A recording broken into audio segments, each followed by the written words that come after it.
So, good evening and welcome to the Montauk Chamber of Commerce's Meet the Candidates event. I'm Paul Monte, President of the Montauk Chamber of Commerce, and I'd like to thank everyone for taking the time to come out this evening to participate in our local election process. As we all know, our right to vote is one of our most preeminent rights and important duties as Americans, and we hope this event is helpful to you as you contemplate your choices. I'd like to welcome and thank all the candidates for coming out tonight to share their thoughts and ideas, and in a minute they'll be introducing themselves to you. I'd also like to thank Denise DiPaolo and the Montauk Library Board and staff for hosting this event this evening. Our format tonight is simple. First, our candidates will have a minute and a half each to introduce themselves and tell us what qualifies them for the position they are seeking. We will then proceed with a series of questions for each group of candidates, and each candidate will have 1 minute to respond to their respective question. After our Q&A is over, we will then allow each candidate a minute, possibly a minute and a half if we move through timely, to explain why you should vote for them. Lorraine Cregan, our Chamber Executive Director, is here as our official timekeeper tonight.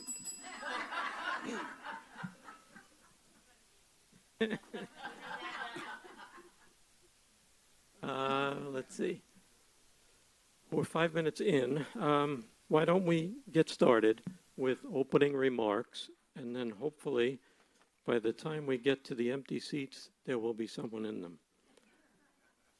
So our opening remarks, we will start with Peter, and then we'll go to David, and then we'll alternate Sylvia, and then, well, Betsy's not here, and then David, but we'll go back and forth like that, and that's the format that we'll use tonight. So Peter, if you would be so kind, you've got a minute and a half to speak to the crowd. Can everybody hear me okay? I want to thank the Chamber of Commerce and the library for hosting this opportunity for the candidates to speak directly to the citizens of Montauk about issues that we all face jointly. I've been an East Hampton resident for nearly 30 years. My wife, who's in the audience tonight, Marilyn, has taught literally thousands of East Hampton high school students the joys of music. I recently retired as band director. I've raised 2 children here. I've owned 2 separate businesses, a building business and a fishing business for over 20 years. I've been on the town board for the last 8 years, and the last 2 as your supervisor. I feel like this is going to feed back, so I'm going to push that off. Can everybody still hear me okay? And I've worked every day as your supervisor to ensure that our quality of life is maintained, that our environment's protected, that town government works efficiently, and that we serve the needs of this community. I want to say that also that protecting the environment, social responsibility, ensuring economic soundness, and efficient government are primary aspects to being this town supervisor, and I've worked hard to maintain all those. We have the most. We have the. I think you're going to have to go. We lead Long Island. I'm sorry. Lead Long Island. Am I going to get some extra time? I just want to let Betsy come up and get settled. Come on up and get settled, and maybe you could just give me a few more. We'll stop the clock, Peter. Okay, we'll stop thanks. the clock. Appreciate that. Time out. Oh, sorry, time's up. No. Yeah, you know, it's payback. So I mean, we give 3 minutes at town hall. We tend to extend it from time to time. But in terms of energy sustainability, in terms of water quality, in terms of affordable housing, these are all pressing issues, and we've directly addressed those, and we are going to continue to directly address those. We have over 50 units of affordable housing either recently completed or under construction. We've provided safe drinking water to over 520 homes in Wainscott. We've addressing the harmful algal blooms in Fort Pond. We've acquired over 235 acres in the last 3 years, ensuring that open space is protected, that there's more public access to our waterfront, and I hope you vote for me on November 5th. Thank you, Peter. Welcome, David. Thank you. Okay. David. But David Gruber, please. Good evening. My name is David Gruber. I'm running for supervisor. I have been a town resident for 33 years. I have 2 daughters. I adopted each of them as a 1-year-old orphan from China. Now they are young women in college and graduate school.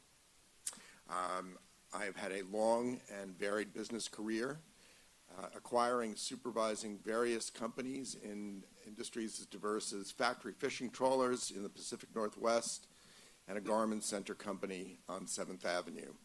I'm educated in physics, business, law, and economics. I'm running for supervisor because the town and the town board are very, very stuck. 15 years ago, our comprehensive plan said that we need 1,300 units of affordable housing so that young people don't have to leave, working families and seniors can stay. In the past 6 years, during which the incumbents have been the majority, they built 20 out of 1,300. Even with the ones that are under construction now, at the present rate, it will be several hundred years before we actually achieve the goal. In the 2 years since Deepwater Wind walked in the door and made an offer to the town to sell easements, the town has refused steadfastly to negotiate on behalf of our fishermen to ensure that they're protected against loss from the wind farm. Equally, has refused to hire anybody qualified to represent the town and our interests in the Public Service Commission proceeding to this day. That was quick. Thank you. If I shuffle around, can I get more time? Sylvia, please.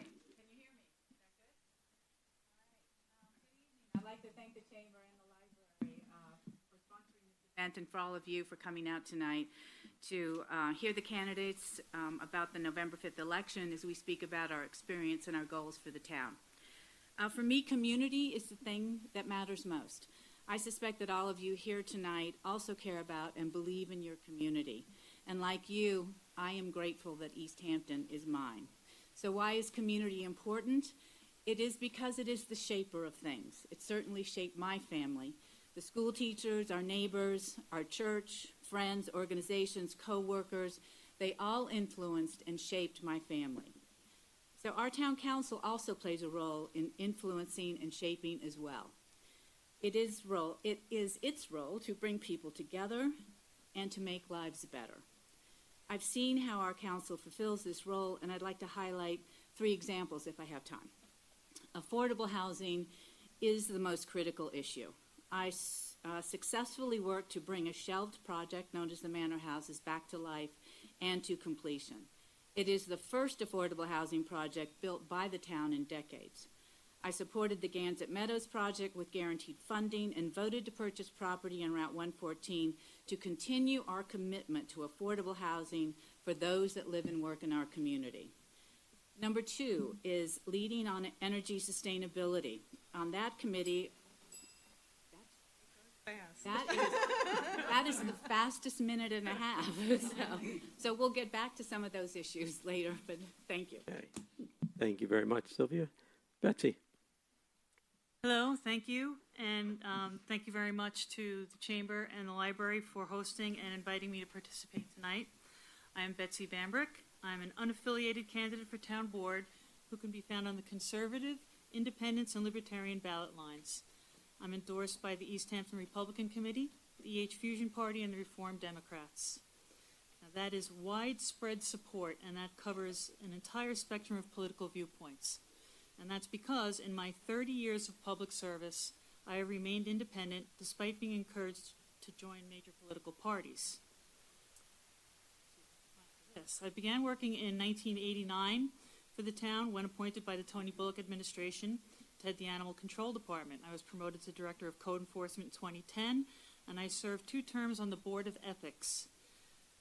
I have unparalleled historical knowledge and experience inside of Town Hall. I consider myself to be Team East Hampton, not a political party. I'm grateful for the opportunity to serve my community. I look for your vote in November, and go Team East Hampton. Thank you, Betsy. David? Good evening, everyone. Thank you to the Montauk Library for having us. You And can thank you use to the that. Chamber. There you go. That microphone there should Sorry. Yes, thank accommodate you. for both. All right, great. Hi, my name is David Lease. I'm East Hampton Town Councilman. I'm running for re-election in this campaign on November 5th. I am an East Hampton resident. East Hampton is my home. It is my community. It is where I grew up, and is where my roots are. It's very important to me. My mother was a 29-year school teacher in the East Hampton school districts. My dad immigrated in 1960 from Indonesia, where he escaped tyranny, and he actually ran Gertz, the old Stearns brothers, back in the late 60s then, too. My wife, Rachel Lease, has a business in Montauk called East Hampton Physical Therapy. A lot of you know her. A couple of us on here actually patients of her in the past. I have 4 lovely daughters. My 4 daughters, 3 of them go to the spring school. One of them is still over here in Montauk Daycare, where all my children have gone in the past, which is a wonderful facility for Montauk. As a lifelong resident of East Hampton, I've accomplished many things, and the main way I do that is by bringing people together. I do my homework. I'm very thorough. I'm very energetic. I am trying to lead another generation of leaders here to bring forward to East Hampton right now, because we want to make sure our voices are heard. I have many priorities right now, but I want to tell you some of the main things, the reasons why I'm working hard for Montauk. Pretty much recently, and to get the last 20 seconds here, we have completed the Culloden Stairs project. We're going to be reopening that very shortly and cleaning up the access paths there. We have resurfaced the tennis courts in Montauk and also redone the lighting at Lions Park Fields, so there's not as much light trespass. And recently, Sylvia and I and Peter worked on the Dish Plains parking lots, where we expanded some of the lots and also realigned them for some safety and striping. We purchased many CPF properties out here, and I look for your support on November 5th. Thank you. Thank you, David. Bonnie? Hi, everyone. I'm Bonnie Brady. Thank you all for seeing so many local voices. Appreciate you skipping out on dinner to be here tonight. I didn't prepare something since I live here, and most of you know me in one way or another. I've been in Montauk 30 years. My work history in Montauk and before, I've worked for a Senator, Bill Bradley from New Jersey. I've been a reporter. I was the town's first unpaid paramedic. And I've done a variety of service jobs throughout the industry. I've either served you your food or poured your drink or something, or taken you home in the cab. I'm running because of a lot of things, but I would say the catalyst is that network movie moment where I was mad as hell and not wanting to take it anymore. I feel Montauk needs representation on this board. I feel that when having talked to other citizens at various delis, that a lot of the hamlets feel the same way, and I think I can bring a decent, fair, equitable voice to the town board, and will work my very hardest if I'm elected. Thank you so much. Thank you, Bonnie. Andrew? All right, thank you. My name is Andrew Strong. I'm running for Town Justice. I'm a human rights attorney, and I live in Springs. I live there with my 3 young children, age 5, 3, and 1. And my wife, Rachel Ferroni. Rachel grew up in East Hampton, and she was the Beach Flags national champion 3 years running for the lifeguards, which is my claim to fame in Montauk. And Rachel's husband is a little bit like David, right? All right. But we're investing our future here. We're raising our children here. And so we're deeply committed to this community's long-term success and health. And that's why I was drawn to run for office and get involved in public service. My legal experience is broad. I've interviewed genocide victims in Western Kosovo as part of war crimes trials in The Hague. I've appeared in front of the International Criminal Tribunal for a number of years, and I've appeared in front of the East Hampton Zoning Board, which is often the least hospitable of those. Many of you all know. But what's incredible to me about Town Justice Court is that for 95% of people in this town, that is their experience with the legal system. It's their experience with what, to my mind, distinguishes the United States of America from some of the war zones that I worked in. And I'm deeply proud to be running to fulfill this position. Thanks. Thank you, Andrew. Lisa? Hello, my name is Lisa Rana, and I'm running for East Hampton Town Justice. I've been your justice for 16 years. Earlier today, I was due to preside over a jury trial in a criminal case, and I spent some time last weekend preparing for it. And one of the things I did to prepare, and what I regularly do, is review lengthy information and instructions that I read to the jurors to help them fulfill their duties to be the trier of facts in criminal cases.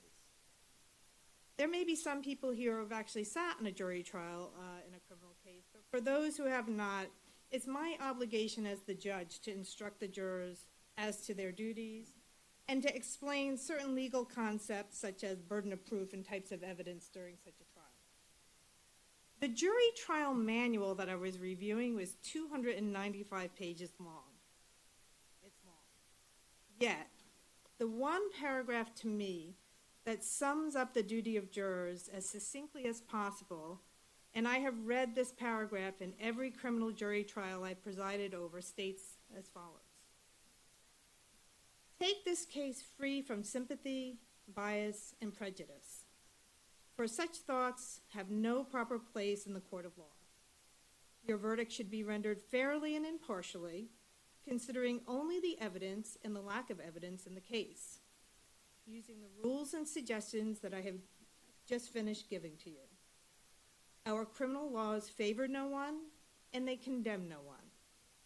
They must be applied honestly and fairly by the jury in order for a fair trial to be had. That is why I am running for judge, because every time I get on the bench, I endeavor to do that, every time and in every case that comes before me. Thank you, Lisa. Thank you. Francis. Thank you. I'd like to start by introducing my teammates. Please stand as I call your name. Our incumbents include Bill Taylor, James Grimes of Montauk, Susan McGraw-Keeber, John Aldred, Rick Drew, and myself, Francis Bock. Our newest team members are Tim Garneau, Mike Martinson, and Ben Dollinger. Both Mike and Ben are longtime Montauk residents. During the interview and nominating process, we always search for those who can bring unique talents and experience to our team. These three candidates bring years of local water recreation and business experience, oyster farming, and their lifelong experience fishing and surfing our waters. Our Democratic candidates for town trustee well represent most of the users of the trustees' holdings. 4 years ago, when the trustees won control of the trustee board, our very first action was to restructure the board to one of shared chairmanships. Each of the three chairmen, also known as clerks, are assigned responsibility to multiple committees. The delegation of responsibility has allowed those committees to work in smaller and effective groups. Our second action was to vacate the small meeting room in Bluff Road, as the room design allowed very few members of the public to attend. We moved to Town Hall Meeting Hall, arranged for live LTV coverage at our regular meetings, providing transparency and public friendliness. Our trustee board has sponsored numerous public informational meetings about the South Fork Wind Farm Orsted proposal. We've also hired expert legal counsel and have effectively participated in the federal, state, and local levels of this important project that concerns our fisheries and community as a whole. Our trustee board members are making every effort to bring the best possible resolution to our community. Thank you. Thank you, Francis. David. Now, are we standing up for this? No, no, sir. Oh, look at that. All right, I'm going to have to talk like a cheap radio with a minute and a half. I'm David Talmage. I'm here to introduce the Fusion Party candidates for the trustees. Susan Vorpal wasn't able to attend tonight. She's one of our incumbents. Oh, Susan did make it. All right. Anybody, my running mates that are here, when I mention the name, stand up, wave to the nice people. Susan is an emergency dispatcher for the town. She is an EMT, works on the ambulance squad. She's a certified CPR instructor. She's, as I say, an incumbent. She's seeking re-election. She has 2 children. She was born and raised in Amagansett and learned the trustee ins and outs from her father, Stuart Vorpal, who was a long-term trustee. Next, Rick Drew. He is also being endorsed by the Democrats. So I'm going to take time out. I'm just going to mention him and save for the next one. Stephen Lester. He's been a trustee for over 12 years at different points. He is a descendant of over 300 years worth of Amagansett Lesters and fishermen. He brings that knowledge and experience to the board, or would bring that knowledge and experience back to the Board of Trustees. Rona Klopman, I'm pretty sure she's here. Yeah. She and her husband, Alan, live in Beach Hampton, or not East, in Amagansett. She is a member of the Amagansett Citizen Advisory Group. She was as a retired school teacher, retired in 2001, moved out here full-time at that point. She's been in East Hampton for Amagansett for 30 years. And boy, I've still gotten more to go here. All right. Next, we have Fallon Nickrow, and she should be familiar Fallon to you. is here. Okay. As a As a Montauk resident, she seeks to enter public service like her grandfather, Eddie Ecker, another name you should know, then Eddie Ecker Jr., who was chief of police, and her father, Joey Blocker, who was a trustee. Fallon has a degree in communications and political science, and communications is just what we need nowadays in politics. Mike Havens, I don't believe he's here, but Mike Havens is a commercial fisherman. He's a bayman, and he seeks to be a trustee, and he brings that wealth of experience to the table. And I think the only person I'm forgetting is myself, David Talmage. I was on the trustees 2 terms previous to this. I served as assistant clerk and clerk.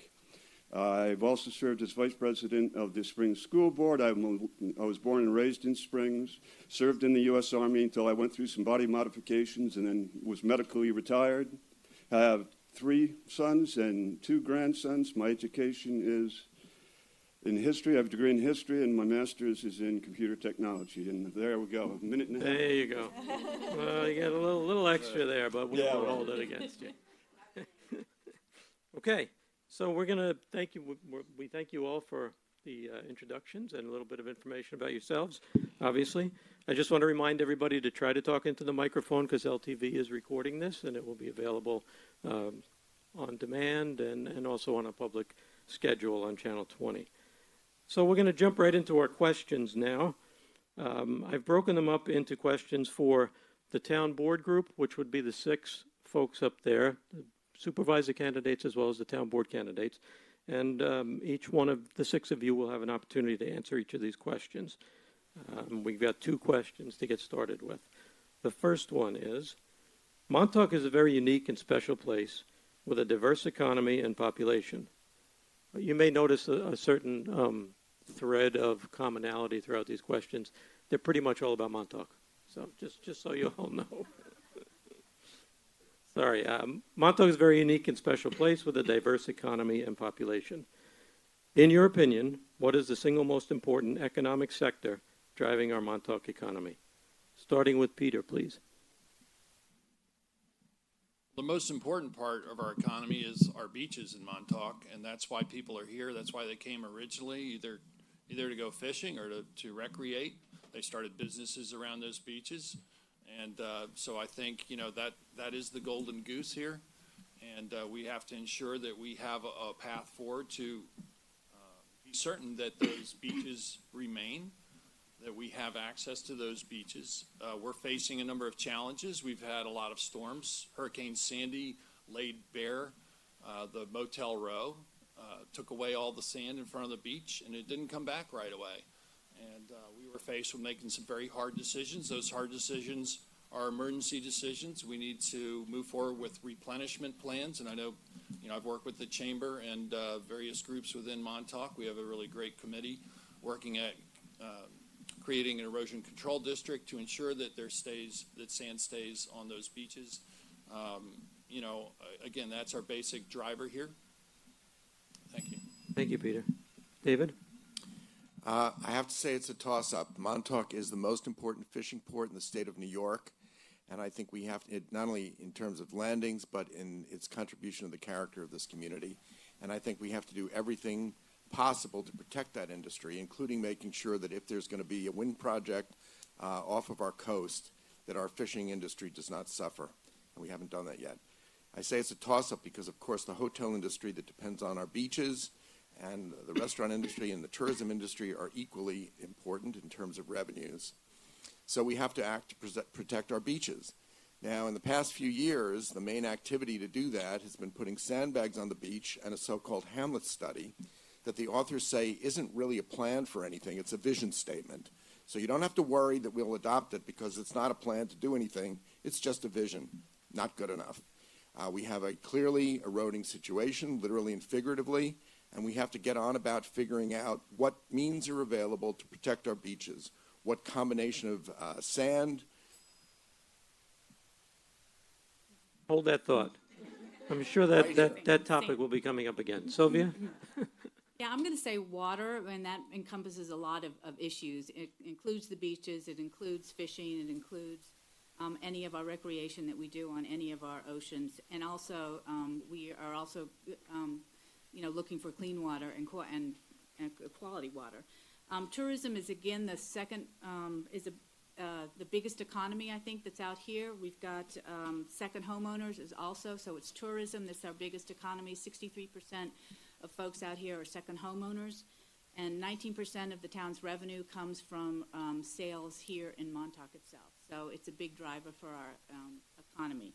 We need to make sure that we continue to work towards a wastewater system that's going to guarantee clean water. It's a $34 million project, as we've seen locally right now in our wastewater plan. So we've got some big things that we have to do to make sure that people are safe, that they have clean water, and that they have places to recreate that are clean. Thanks. Thank you. Betsy? Okay, I can't improve upon those comments. Obviously, the beach is very important. Fishing industry, very important. Our people are very important as well. The businesses need to be heard and listened to when they go before the town board and say, we have a problem and we want it fixed. And I think that we're dropping the ball a little bit on that. What happened at Dirtbag Beach is a sin and a disgrace. Why we haven't gotten on top of that and fixed it already. It sounds like it's another thing that's just going to be talked about for years and years. I'm not saying we need to put hard structures there. I know no one wants it, but there are other options. I don't know why we haven't considered an offshore reef kind of situation, like when they took the Tappan Zee Bridge and put it in different beaches to try to nourish some sand back in, or consider sand farming. I know it's expensive, but this is the economic engine of the town in Montauk, and we need to consider everyone from the dishwasher in the bar to the hotel owner on the beach. Thank you, Betsy. David? Not any of our economic drivers have to be a driver for the next generation. Granted, we've all had great lives here, but we have to think about our youth right now. How is our economy going to work in 10, 20, 30 years? And that economy, first, of course, is going to come from our beaches, then our tourism, then our building, our contracting, and next is going to come to our real estate. With that diverse portfolio, Montauk will be extremely successful over the years, and I'm not forgetting the fishermen also. We've done everything we can do to protect every one of those the phases of that diverse portfolio so far. We are trying to protect our beaches right now, temporary, and then we're going to look for long-term solutions. We're trying to make sure we protect our contractors, our building trades. We are looking to protect our fishermen by producing RFPs and mitigation plans. RFPs for comp and mitigation plans are going out for the South Fork Wind Farm and offshore infrastructure, energy infrastructure. And lastly, right now, our real estate drivers right now. We're trying to protect that to make sure that we can have a robust real estate engine out here that drives people. We put that all together, we're going to be very successful as we stand here in this room at our age now, and then also for our children and grandchildren too. Thank you, David. Bonnie? I think the most important thing that we have out here is our ocean and the industries that exist as a result of it. Obviously, tourism, the hotels, people want to jump in the water. They want to hang out at the beach. People want to go fishing. They want to go fishing individually, or they want to go eat fish in a restaurant. I think I may be possibly the only person that's running for office that has additionally gotten arrested for the LWRP not being followed for the beach. I actually helped to write the RFP that just went out from the town, from the subcommittee for the Fisheries Advisory Committee regarding that plan, which we've asked the town for 3 years and nothing had been done. People that know me know that I spoke very succinctly about what I felt was missing from the Hamlet study here in Montauk, and I will continue to do so. And I think that overall, all the voices of Montauk need to be listened to. And so far, that hasn't happened. I think as far as on the beach, I think we need to look at a dredge. I know it's been said as being expensive. I know they have to go far out, but the DEC determines where those areas are, and we use those accordingly. Thank you. Thank you, Bonnie. Question number 2, and we'll start with David this time. This is a little long-winded lead-up, so bear with me. The creation of affordable year-round and seasonal housing has been a top priority item on every administration's to-do list as long as I can remember. That said, our entire town is still woefully deficient with respect to adequately dealing with the issue. Montauk feels the effects of this inaction more than other areas of town because of our high concentration of hotels, restaurants, and other seasonal businesses which employ a huge workforce. Historically, the only 2 housing initiatives ever created in Montauk are the Camp Hero Homes and the Avalon Apartments. both of these being completed over 30 years ago. Also, as the years pass, it's becoming harder and harder to find volunteers for our EMS and fire departments because younger generations are leaving. How will you create or facilitate affordable year-round and seasonal housing opportunities in Montauk, and how would you propose funding it? David? I almost don't have to answer this question because the question answers itself.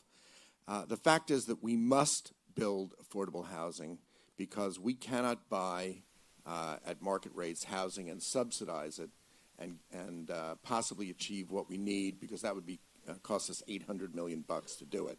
We can build affordable housing, by which I mean housing that people who earn their incomes locally can actually afford to live in, not subsidized housing, not low-income housing, affordable housing. To do that, you have to be realistic about economics, and economics tells us that unless we build attached housing densely, we can't make it affordable. It's just that simple. Whether you go up a little bit higher to 3 stories or 2 stories, or just build more densely, it's the only way we can build housing that people who earn local incomes can afford. And we just have to get on about it. There's no excuse, none, for the fact that we have not been willing to do this for more than 30 years. It's the only economic solution. End of story. Thank you, David. Peter? Well, Paul, as you said, this has been a difficult issue for a number of years. And first of all, one of the most challenging aspects of it is finding real estate for the town to actually purchase and build affordable housing. And that's been a search that we've been undertaking for some time. We recently were able to find some properties in Wainscott, and we bought them. We're looking in Montauk, frankly.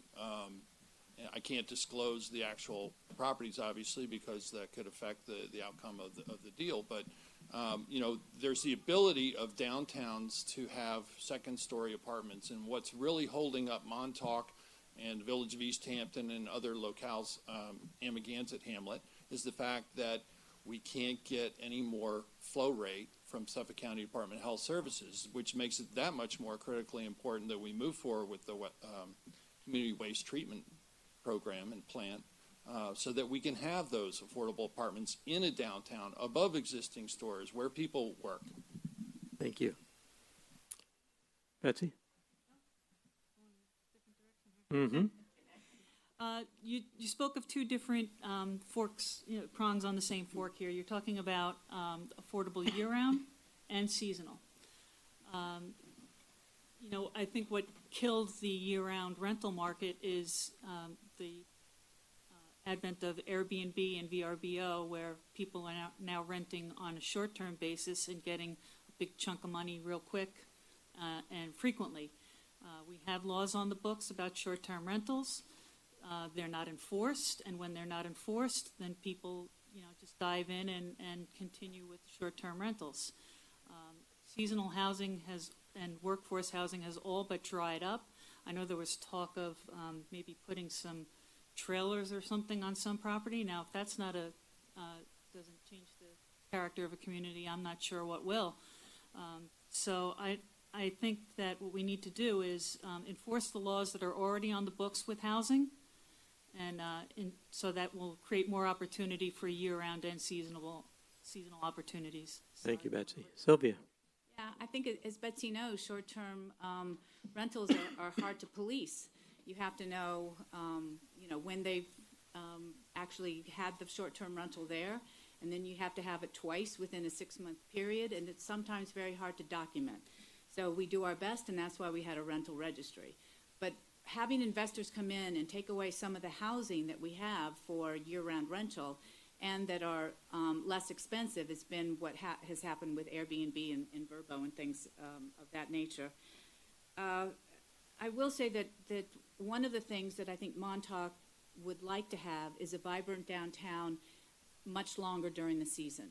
Right now, because we don't have apartments, or there are very few apartments over stores, we're finding that businesses close up early, businesses are leaving town because they are making their money in other locations throughout the country, or I've heard even in the Caribbean. So this is not what we want. We want to make Montauk a vibrant community for as long as possible, and that means apartments above stores and affordable housing where we can put it in Montauk.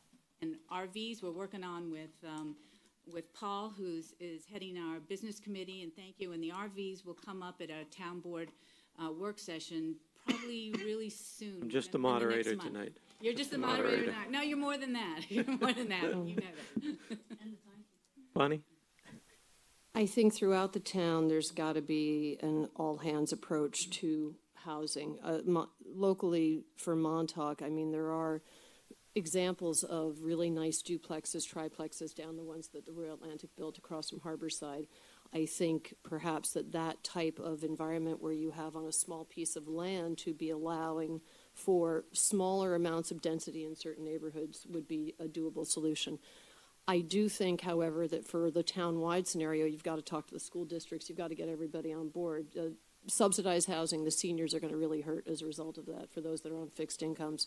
I think for the seasonal component, it used to be a lot of the places, Ann Briar's cottages, all of those, even some of the hotels used to maybe creatively pack them in a bit, but trying to work with the hotel owners to do something. I'm not sure that the condo approach, maybe RV, but the condo approach would work, because I know people who live down the dock area are concerned about that many people in that type of environment, and they don't want to have a negative situation. And I'm out of time. Thank you. As the only person that's on this board panel right now that actually owns, I would classify it as affordable housing in Amagansett, which is 4 cottages that I rent to actually individuals that work in the restaurant industry, a former town employee, Phil from the Talk House. They actually all live there. You actually have to have also landlords that aren't going to want to be necessarily greedy and looking for the overall dollar, which comes a lot of times from the vacation rental by owner, which is a fine way if you need to do that. But we have to think globally right now. A lot of what's happening right now is everyone's looking and thinking too centric to their hamlet. We have to think between Town Line Road to 2000 Montauk Highway, which is the lighthouse. Let's think on the town-wide problems and come up with some creative legislations.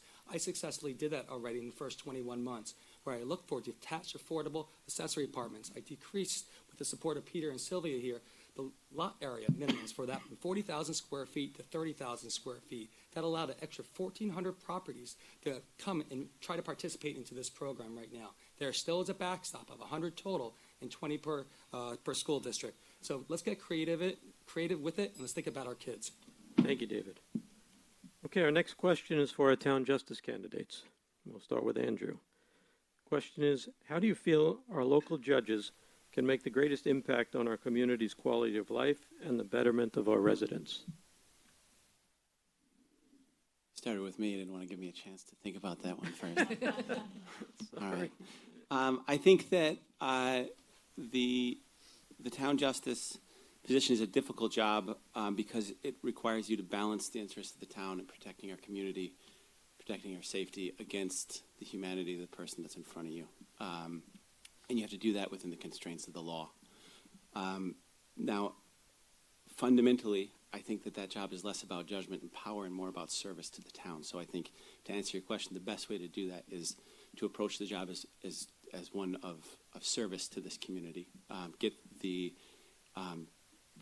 justice court moving as efficiently as possible, getting people in and out. So if you either have some grievance that you need to take in front of the justice court, or you're unlucky enough to come there for another reason, you can get in and out and get your case disposed of quickly with efficiency and with fairness. Thank you. Lisa?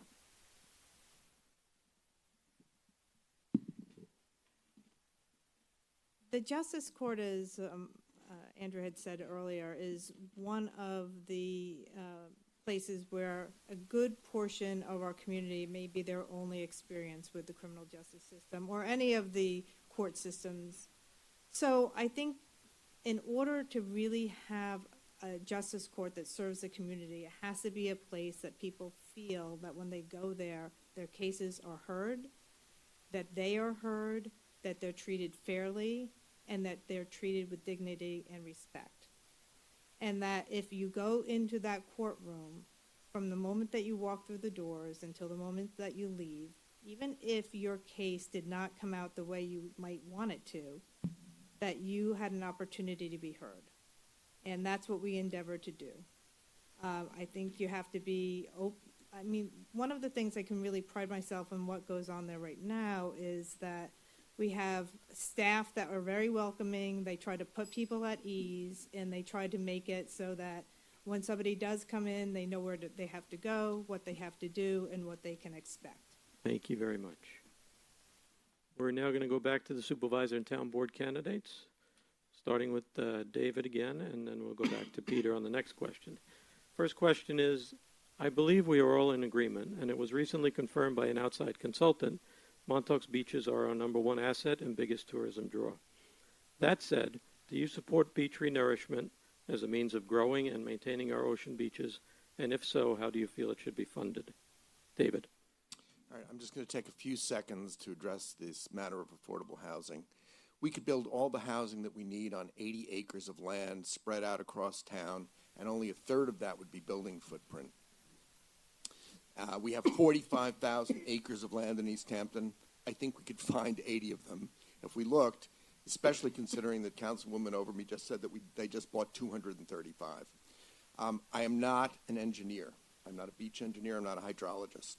What I do know is that you can't solve a problem like this just by talking to people in the community and saying, gee, what do you think we should do? It's a very difficult technical problem, and the only way to solve it is to get the best possible advice about the achievable options. That's critical. There is no point in considering things that can't be done or won't work. Some combination of pumping sand, of building structures in some instances, of moving structures in other instances is a plausible solution to this problem. But until we have some kind of real engineering input as to what our options are, we're never going to figure it out. Thank you. Peter? One of the most critical aspects to replenishment is funding sources, and that was part of your question. I don't think it got answered. We have the U.S. Army Corps of Engineers will be providing funding for a major replenishment project called FIMP. That will be in the next couple of years. In addition to that, we're in the process of creating an erosion control district, a tax-based district, to supplement that. So we get the best possible project, the greatest amount of sand, so that we have the greatest likelihood of success of maintaining that beach for the interim. And when I say interim, I mean for the next 10 to 15 years, because beyond that, it's not going to be sustainable. We're already seeing elevated sea level rises. We're having breaches at Girard Drive. We're having flooding on the stretch. Napeague Meadow Road floods regularly just with high tides. This isn't a sustainable situation, but we need to take the time and carefully plan through our hamlet studies and our coastal assessment and resiliency planning to come up with a long-term plan, which is going to require us to really get together and discuss all the aspects of that, engineering, economics, with all the business groups. We don't want to leave anybody behind. Thank you, Peter. Betsy? So I'm hearing a lot about planning, comprehensive plan, hamlet studies. And when we talk about the comprehensive plan, that was written quite a while ago, and now we're doing these hamlet studies. And it seems to me that Montauk was sort of left off the table during the hamlet studies. At least that's the feeling I got when I saw Montauk come to the podium and say, exactly how do you expect us to retreat when, we weren't even brought to the table to begin with. So, this is an engineering issue. It's a. I think that's my phone, and I apologize. It's all the way over there. Maybe somebody's phoning me in the answer here. But I think that it requires a lot more talent and education than any of us have. So we really need to reach out to the experts on it. And as far as replenishment goes, I mentioned sand farming before. I know we had a tiny little barge that really wasn't worth much, but we might want to consider funding sources to get that, sand farming ability to us. Thank you. Sylvia? I want to address the hamlet study issue just for a minute. So when we started the hamlet studies in 2016, it was March of 2016, we did walking tours in each of the different hamlets, and we also then had charrettes that were done over a 2-day period. With Montauk, we did it for 4 days. We did it in September, about mid-September, for 4 days here, so that we could hear from our constituents and hear what people were thinking. We included the business committee. We then had 35 pages in the hamlet study of comments from not only businessmen, people that live here, second homeowners, from a lot of people in 35 pages.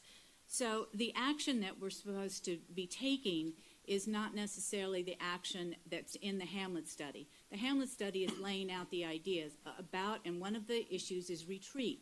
How do we retreat and save our community?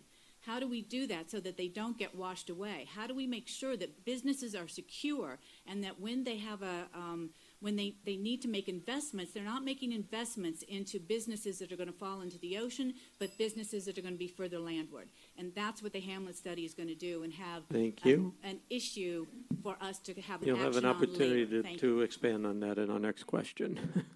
Bonnie?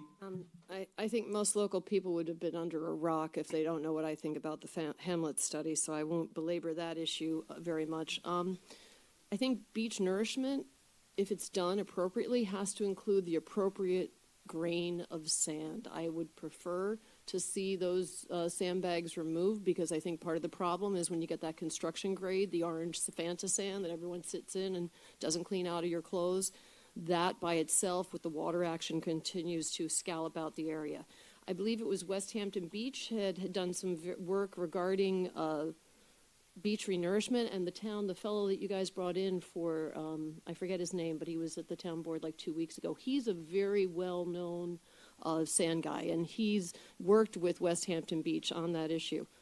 I think that's a good person to use as someone who has a lot of experience in this. I think a dredge that could be cost shared within several towns, as was talked about 10 years ago, but no one ever pulled the trigger on it, might be a really good idea.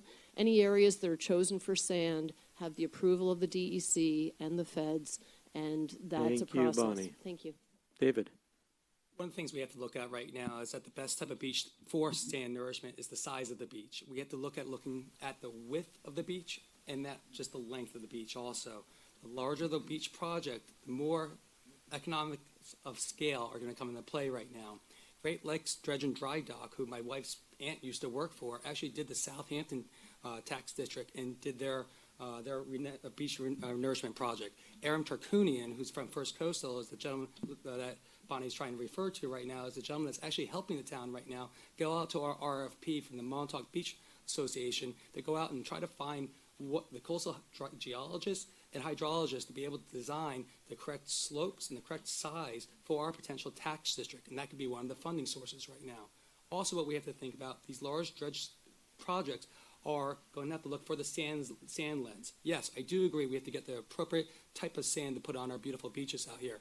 Those sand lenses have already been located by the Army Corps of Engineers during the FIMP project, and they're about 5 miles off right now. No matter what, we have to protect our beaches. Thank you, David. Let me just give Betsy her bag. Thank you. I appreciate that. Oh, that's hilarious. And I'm sure it's not even important at all. Okay, question number 2 for the supervisor and town board candidates, starting with Peter this time. The town has spent the past few years working with consultants and residents on a series of Hamlet studies. We've heard that already, haven't we? These studies are now in the process of coming before the board for their approval and ultimate adoption into the town's comprehensive plan. The currently proposed Montauk Hamlet study includes a recommendation for the retreat of hotels, restaurants, and other buildings away from the beach area. Do you support retreat? And if so, how do you think this would impact Montauk's economy, and how would you pay for it? Well, first of all, I think it's inevitable, whether we decide to do it or not, that we're going to have to move back. I think it's critically important that we maintain a vital downtown area. We may not be able to do that shoreside. We're already seeing those front row of our economic engine imperiled. I don't know when that's going to occur. I don't think anybody really knows, but I know that the predictions for sea level rise continually increase every year, and this is scientific data, you know. So I think that whether we choose to or not, we're going to be in a situation where that would have to happen. I think it's much better to plan and try and work this out ahead of a crisis so that we can move forward without imperiling businesses, livelihoods. We need to do it in a very systematic way that engages all stakeholders, whether they be environmentalists, business owners, motel owners. We need to be able to maintain a vibrant downtown. And so I think we have a little bit of time right now, hopefully, knock on wood, we don't get a big one and take us out, but we need to be thinking long term. Thank you, Peter. David? All right, so the question of how to pay for it keeps coming up. I had a long career in finance. I've invested hundreds of millions of dollars. And let me tell you, you don't do it by first figuring out what money you've got. You do it by figuring out what it is you want to do and what it's going to cost. Once you understand that, you can answer the question, how are you going to find the money? That's what we just don't seem to be able to do. When the Montauk Hamlet study was introduced, I was in the room, and one of your business owners got up and said, I don't make decisions this way in my business. I can't make decisions if I don't know what I have to do, what it's going to cost, when it's going to happen, who's got to do it. This is not the way investment happens, and that's exactly right. We have to understand what physical alternatives exist, what they're going to cost, and then we can figure out whether we have the money, whether we want to take a less good option because we don't have the money. This is a job for engineers, first and foremost. You cannot answer these questions by having 4-day charrettes with people who are not engineers. Can't do it. Thank you, David. Sylvia? So the recommendation in the Hamlet study was for a transfer of development rights program. And we don't know what that program looks like, but what it means is that there would be some monetary value for whatever is a decision, that monetary value would be transferred to some other location where you could move your business or you could sell that transfer to someone else. We don't know how that's actually going to play out and how that's going to work. It's one of the recommendations that could help save businesses. It's an opt-in program. It doesn't mean you have to do it. You can decide that's what you want to do. You can decide that you don't ever want to do it and you want to wait until the big one comes. We know that the sea level rise is between 8 and 33 inches until 2050. So that means that high tides would be 8 to 33 inches higher than they are now. If there's a storm, you know that that's going to start to wash out some of these businesses, as we saw in Sandy, where the pools were collapsing and their foundations were exposed. So we want to try to not have that happen because we want business to remain in Montauk. Thank you, Sylvia. Betsy? I never get to be the last one, huh? Sorry. Yeah, well, at least my phone's turned off now. Sylvia was just saying a lot of we just don't knows. And that's a pretty good answer. We just don't know. But talking to some of the people who own those businesses there, they don't feel that they were heard and they were listened to. If the big one does come along and wipes out one of the oceanfront hotels, one of the people had said to me that they'll get their insurance money and they'll set up somewhere else outside of East Hampton Town because this township didn't listen to them, didn't engage them when they brought their thoughts and concerns, and they certainly didn't pay attention when they just leveled the dune in front of a major hotel. So I agree with David, when he says we need engineers on it. Maybe it's something that needs to go to referendum when we talk about, moving businesses. And the big question in my mind is where exactly are we going to move them to? Because and we'll end on that question. Okay. David? Thank you very much. During the Hamlet studies, we listened to Montauk. Montauk came out, and this is part of democracy right now. We want to hear the input from the residents. We heard you loud and clearly as a board, and I think also our competitors heard you too. Here's the thing that came out of that meeting is the small stuff that does not get reported. The town board has and wants to go through a generic environmental impact study. The town board also wants to go through a social economic study. We understand that Montauk has not just moved once and potentially might have to move twice, but I want to say it's not retreat. It's called adaptation right now. Yes, I agree with Sylvia. The TDR program has to be designed. Yes, I agree with others about the vision statements of what the Hamlet studies are, but none of this is going to happen without multiple more public hearings going forward right now. We have to give the businesses who are our economic driver here options. If the big one comes, the town might likely do it, but the DEC might not. If the big one comes, the only thing that allows you to rebuild in place and kind right now in the town code is a fire. So let's work within the code. Let's continue working together as a community to get this right. Thank you, David. Bonnie? I'm not going to make anyone move without their consent.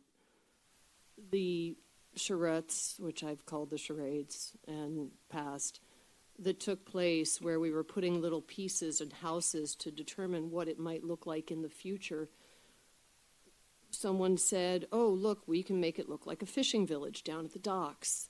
And I somewhat astoundingly wound up saying, it is a fishing village. The problem is none of the business owners that have any of these businesses are here in the room to talk about any of it. And that's the whole problem with the entire Hamlet study. Taking the people that are in the room when you do the thing, I think it was 5 days after Labor Day, is not going to guarantee you the people you need. Any of the decisions regarding the beach need to be fully vetted by the members of the business community. It is their bread and butter. It is for all of us, but nonetheless, without their input and their consent, I won't do any of it. Thank you. Thank you, Bonnie. We are now going to move to a question for our trustee candidates, starting with Francis. Knowing that the trustees do not have jurisdiction over the Montauk beaches and waterways, how do you see the trustees being more helpful to the people of Montauk? Well, I think the trustees, even though we don't have jurisdiction, are very helpful to the residents of Montauk now. We run a pump. I don't know. Down.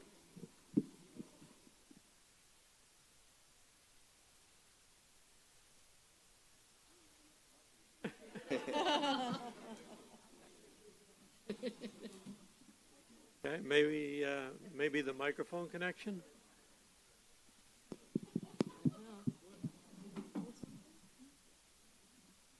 No?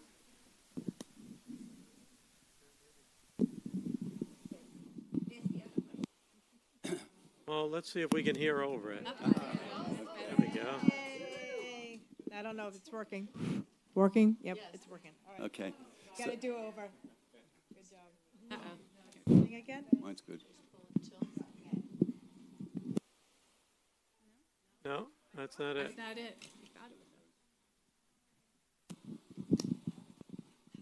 Don't worry, this doesn't count towards your time, Francis. Yes, exactly. 30-second credit if you find out what the problem is. Ah, there we go. Nobody touch anything. All right, there you go. Guys. So, Quick talk. It's not that large a room. Maybe we can Yeah. We can do it without it. Just like rabbit ears on television, you have to hold on to it or something? Yeah, I think so, and stand in the corner, yes. okay, so currently the town trustees provide a free pump-out boat service on Lake Montauk for the entire summer. This service has collected thousands of gallons of effluent and waste from the visiting boats, the boats that are working out of there, and kept it from being flushed into the harbor. So I think we're already providing a valuable service. Absolutely. David? Okay. Currently, like Francis was saying, we had the pump out station in Montauk. We also had Oyster Pond. I'd be happy to suggest that the town board turn over their beaches and property and bottomland to the trustees and let us manage the town's beaches and bottomland. But I somehow don't think that's going to happen. As trustees go, though, you are citizens of the town of East Hampton, and what we can specifically do for the area of Montauk is limited, other than just be good stewards in what we manage in the rest of the town. And things like the ban on CCA that was imposed about 34 years ago now, that it was a necessary step for the health of our waters. And you also just need to remember that this is strictly my opinion, and I have 6 other running mates. And so I encourage you to speak with any of them that are here at the end of the meeting tonight. Thank you. Thank you. Thank you, David. Back to our supervisor and town board candidates, starting with Peter this time. Question 1. Much has been publicized about the planned Orsted wind farm being proposed southeast of Montauk. While most agree that there is a mandate to explore and create alternative forms of energy, this particular project has seen its share of mixed opinions. Before final approvals are considered, do you believe that more research needs to be done on how the proposed wind farms could affect our fishing industry? Yeah, I'll just say right up front, I think we absolutely have to look at what the potential impacts of any offshore development are with any kind of industry. And that includes, frankly, fishing. I think we have to be cognizant of the impacts that we have on our planet. But I also think that, this project will alleviate the need for burning 130 million pounds of coal annually. And I think we're in a position right now where we have to make those changes. We have to move away from fossil fuels. It's absolutely critical. We're running out of time. Our planet is heating at a rate much faster than anyone thought. And we're going to get beyond a tipping point at some point. And do we want to be known as a generation who knew about it? The science is proven. We sat back and we did nothing. I don't think so. And I think it's important to lead by example. I think there's something that every single person in this room can do towards meeting our goal. The town's offered a solarized program as well. And I think it's important to lead by example. I put solar on my roof. I've already met the 100% renewable energy goal in my household. Thank you, Peter. David? Well, I'd like to say that sort of suggests that we could all meet the renewable energy goal with solar, which is actually the only way we're going to do it. Ørsted is a Danish company. Denmark is the leader in the world in offshore wind. And in Denmark, they do not locate wind farms in active fishing grounds, period. So we've got a problem because this thing is in the wrong place. However, it's out of the hands of East Hampton to decide where it's going to be. What we can do and must do is protect our own people, protect our fishing industry. If it's going to be located on Cox's Ledge in the middle of one of the most fertile fishing grounds in the Northeast, it's our responsibility here to make sure that there's mitigation of harm for our fishing industry, and if it can't be mitigated, that it's fairly quickly compensated. 2 years have gone by. The town has not undertaken to do anything to understand what the impacts are on fisheries. We do not have anyone competent working for the town who can advise us on this. So when Peter says this is what we have to do, my question is, well, what have you been doing for the last 2 years? Thank you, David. Sylvia? I'm almost afraid to touch that. Sorry about that. I think they're working okay. So, what we do know is that climate change is the biggest threat to marine life, and that's where we have to go, is to consider what climate change is doing. The wind farm is certainly something that has to be researched. We have to know where we're going with this as far as science goes, and that's why we do the Public Service Commission, why we're involved, and we're considered an intervener in that process, and we'll see where that comes out. It is, for us, what SECRA review is for site plans and zoning, which is the environmental review law. And so the PSC is going to do that under Article 7. This is a project that I think is supported. The wind farm is a project that is supported by 70 to 80% of people in East Hampton. As I said, we need to know the environmental effects of it, but we also need to know that we need to start addressing climate change now. If it isn't now, then we're never going to be able to do it. Solar isn't the only way to go. We've been doing different programs, and we'll continue to work on different varied programs. It can't all be one thing. It can't all be solar. Thank you. Betsy? I'd like to see the study or the poll where 78 to 80% of people say that they're for it. People who've been talking to me, not only on the campaign trail but before, are wondering why Cox's Ledge would be even considered as one of the most fertile fishing grounds in the Northeast, why we would even consider putting anything even close to it. I was at a luncheon where we talked about renewable energy, and Dan Farnham, I think it is, got up and very eloquently spoke about the threat to his life and his livelihood should these wind farms go up. And I'm really unhappy with this town board's, this administration's pitting Hamlet against Hamlet with the cable landing site, because that's really the only thing that they do have any control over from where I'm sitting, because everyone's saying, oh, it's somebody else, it's somebody else. I'm not for industrializing the ocean, and I'm not for pitting Hamlet against Hamlet. Thank you very much. David? Dan Farnham and the Farnham family are wonderful family members of the Montauk community. What Dan Farnham Jr. said at that time is that fishing is just, it's death is what he's afraid of out there. And I think we have to be very careful of what he's meaning there. He's exactly correct. If we're going to design this project, not just this 15 windmills that might be going off, there might be thousands of them going off of the coast of Long Island or where our fisheries go. We have to make sure that we work with the Coast Guard, we continue with our mitigation and comp plan RFPs, and we make sure we stay vigilant right now to be able to design these offshore energy infrastructure, because I believe they're inevitable right now. But we have to make sure that they're safe for our fishermen to be able to fish around. The proper spacing, the proper type of lighting, anything that makes it safe for them, we need to. I do have to say one thing. I did miss it yesterday. I really apologize. I was coming back from Pennsylvania. I know Sylvia and Peter went to 20 years ago. My best friend's dad was lost at sea. His Mike Stedman. My best buddy is Willie Stedman. If you don't think that I don't want to protect our fishermen, you're dead wrong. Thank you, David. Bonnie? What I forgot to mention in the intro is I'm also the executive director of the Long Island Commercial Fishing Association, for anyone that doesn't know. And I was also at the Lost at Sea Memorial. What the town could do to start with was not have signed on to this project. At the Lost at Sea Memorial, Dan Farnham Jr. spoke eloquently about dying because these entire projects, in addition to pile driving and jet plowing and laying the floor with EMF, which isn't very nature friendly either, is the fact that they're putting them too close together, so we risk our lives every time if we're trying to travel through. They won't give us spacing that's large enough to travel through the area. People are afraid to travel. If you get rope in your wheel, suddenly you lose control and you could hit one of them, and no one wants to be the next name on that memorial.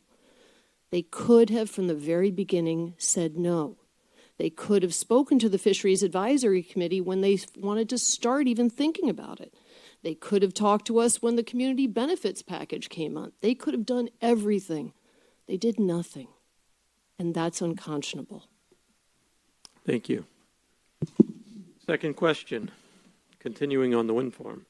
If the wind farm project does get a green light, which cable landing site do you personally prefer, Wainscott or the Hills, and why? Sorry I brought it up. And this will start with David. Look, first of all, people in Montauk should know that Beach Lane is pretty much off the table now, and it's Montauk all the way. And that's the wages of sin for the town failing to do its homework to this day. The reality is that this cable landing site doesn't belong in East Hampton at all. It's technically and financially completely inappropriate. You cannot do this kind of a project unless you can balance electrical loads, which means that you have to have other capacity that's controllable. And we don't have any of that capacity east of the canal. So the only sensible place to land this cable is west of the canal, where we have other controllable sources to balance the load. As well, the field is too small. It's a third of the size it needs to be, according to NYSERDA, to be economic. The cable should be bundled with all of the other projects that are now on the table, including Sunrise, which is adjacent to this field and also owned by Ørsted, and come in mid-island where it's technically feasible to do it properly, period. End of story. Well, first of all, this is not a town project. This is a project on a federal lease site by a Danish company that's come forward. They also won the recent bid for Sunrise Wind. As far as David's characterization, he seems to want to get you to think that this project won't work. Well, it was a response to PSEG's LIPA's outreach for additional electricity to meet growing demand, particularly here in Montauk, by the way, because houses are getting a lot bigger and you're using a lot more electricity here. But, it may be an intermittent source even, but so is solar. But there's 10 megawatts worth of battery storage that's been built in the town in the last couple of years to buffer that. As far as a cable landing site, I think it's important to review the alternatives. Initially, what I've gotten back from the DEC report was that they seem to favor the Wainscott site because it's the shortest route. It's 2.5 miles. It has the least impact on any kind of natural resources, and it then connects on the railroad directly to the substation. Thank you, Peter. Where the infrastructure is already. Betsy? Well, I think I touched on it a little bit before when I said I hate to see Hamlet pitted against Hamlet. We saw the town board pitting neighbor against neighbor with the substation at Flamingo Road debacle.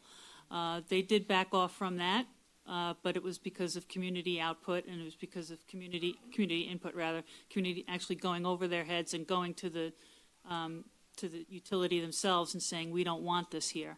I don't think we have that luxury with this project because everyone's sort of happily signed off on it.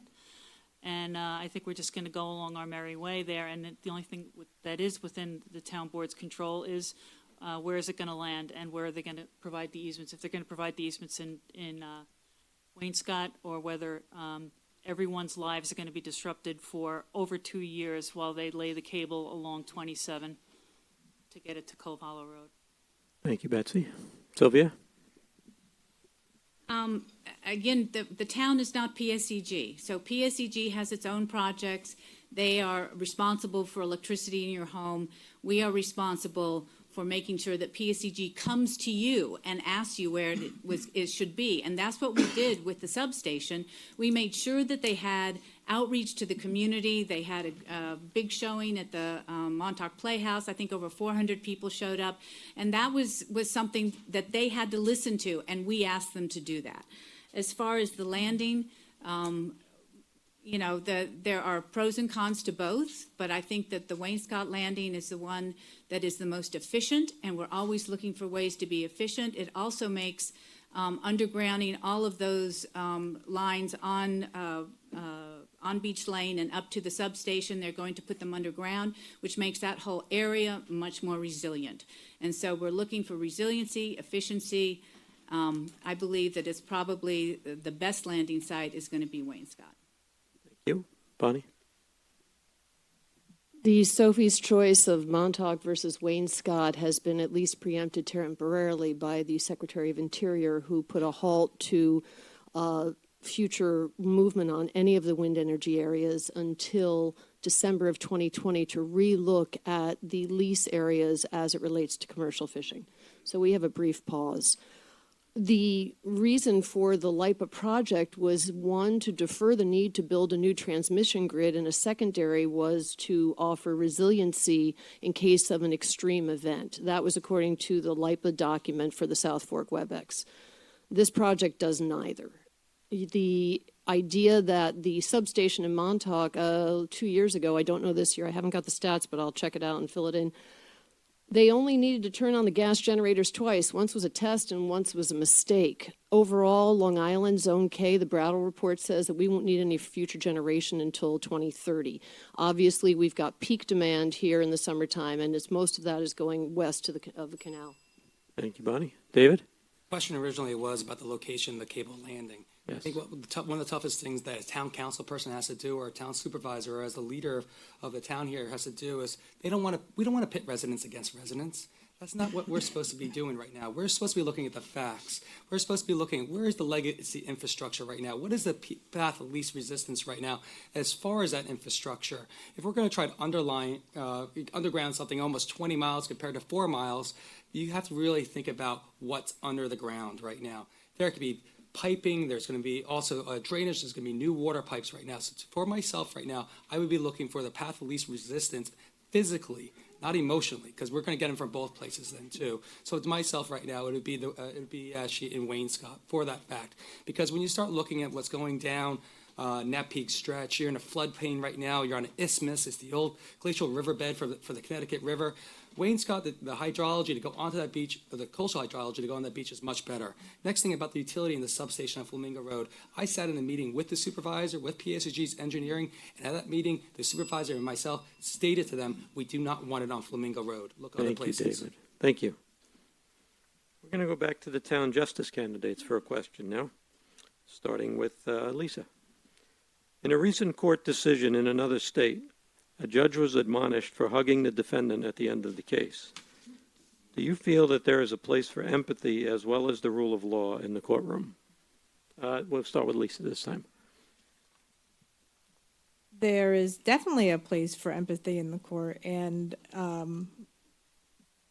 as a justice, I display empathy quite frequently when I'm administering justice and basically looking at different kinds of sentences. But you have to be careful, because you can't allow empathy to cloud your first and foremost obligation, which is to look at the facts of cases impartially and fairly. And as I said, without favor, our laws don't favor anyone and they don't condemn anyone.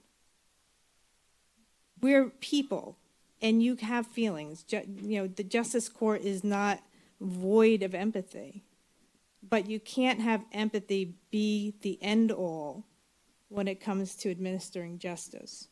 So there's definitely room for empathy, and that really comes into play more when you're dealing with the sentencing parts of the cases. Okay. And I just want to say one more thing. I'll be the first one to applaud somebody that's in front of me that has done an outstanding job. And I will be the first one to push someone to try to get back on the path that they need to get on so that they can live a good life and be a contributing member to the society. Thank you. Andrew? Yeah, I broadly echo those comments. That story about a judge hugging someone to me was sort of a non-story. It was it was interesting to read, but that's about as far as it goes in terms of talking about justice. If the judge's position is simply to apply black letter law, irrespective of any context or empathy, robots are going to be doing our job very quickly. Going to be better than anyone else at doing that. The judge's job is to blend the law in front of you with the context of the person in front of you, and you do that with empathy. You do that within the constraints of the law, and that's something that my opponent was very articulate in describing.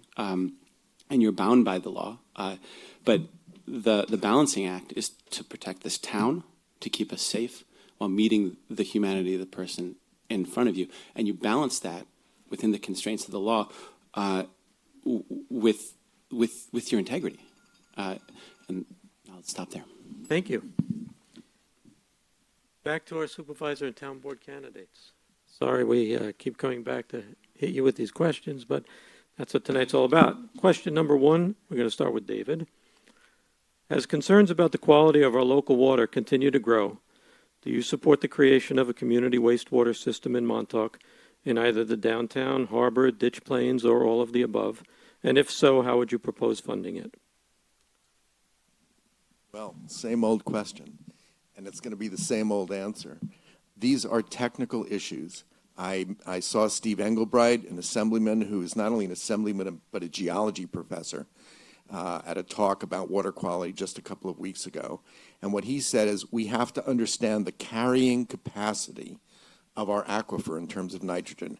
How much nitrogen can we inject that the natural system can support? What are we injecting, and how are we going to close the gap on the difference? It's for engineers to tell us whether the new IA systems are going to suffice, whether there are other things that we need in other locations, and to sort of just wing it and say, oh, I know based on what, that we need a sewage system or a water treatment system is absurd. It's silly. And we keep doing this in this town over and over and over and over again, making non-plans without the appropriate technical support. Thank you, David. Peter? We don't need any study to know that nitrogen's already overloaded a lot of our water bodies. They're critically impaired. We know if you live in Montauk and you go on a Sunday morning or a Monday morning, you smell septage being pumped out of how many businesses in the downtown because they are at full capacity from that weekend night. We know we need a waste treatment system. The question was, how are you going to fund it? We didn't hear an answer. It's got to be funded through grants, and these are clean water grants that come down from the state, and it's going to have to be funded from a tax base here locally as well. And it's really about trying to find the match of those two sources of revenue in such a way that we can afford it. But we certainly know we need it. We don't need any studies to know that we need it. We have engaged engineering. I'm very proud that I was on the board with Sylvia when we voted to have a townwide wastewater management study. We adopted a plan. We have the best and most stringent rules on home septic and we are addressing this problem. Thank you, Peter. Betsy? I think your question wasn't how do we fund the study? It was how do we fund if we go to the district, the wastewater district. And I think that is something that should probably go to a referendum for all the affected parties. If it's going to be in the business district that we're going to do sewage treatment or something similar, those are the people who would probably be taxed and affected by that. So it needs to go to a referendum. Peter just spoke of grants for clean water, and I'm wondering why the money that's going towards the shellfish hatchery isn't going towards a project that you have planned again that we don't have any money for and don't really know what we're going to build. Thank you, Betsy. Sylvia?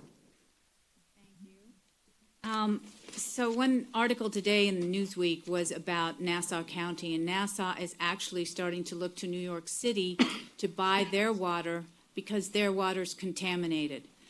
This is a place that we can't afford to bring water in from New York City. It won't be done. It would cost us way too much money.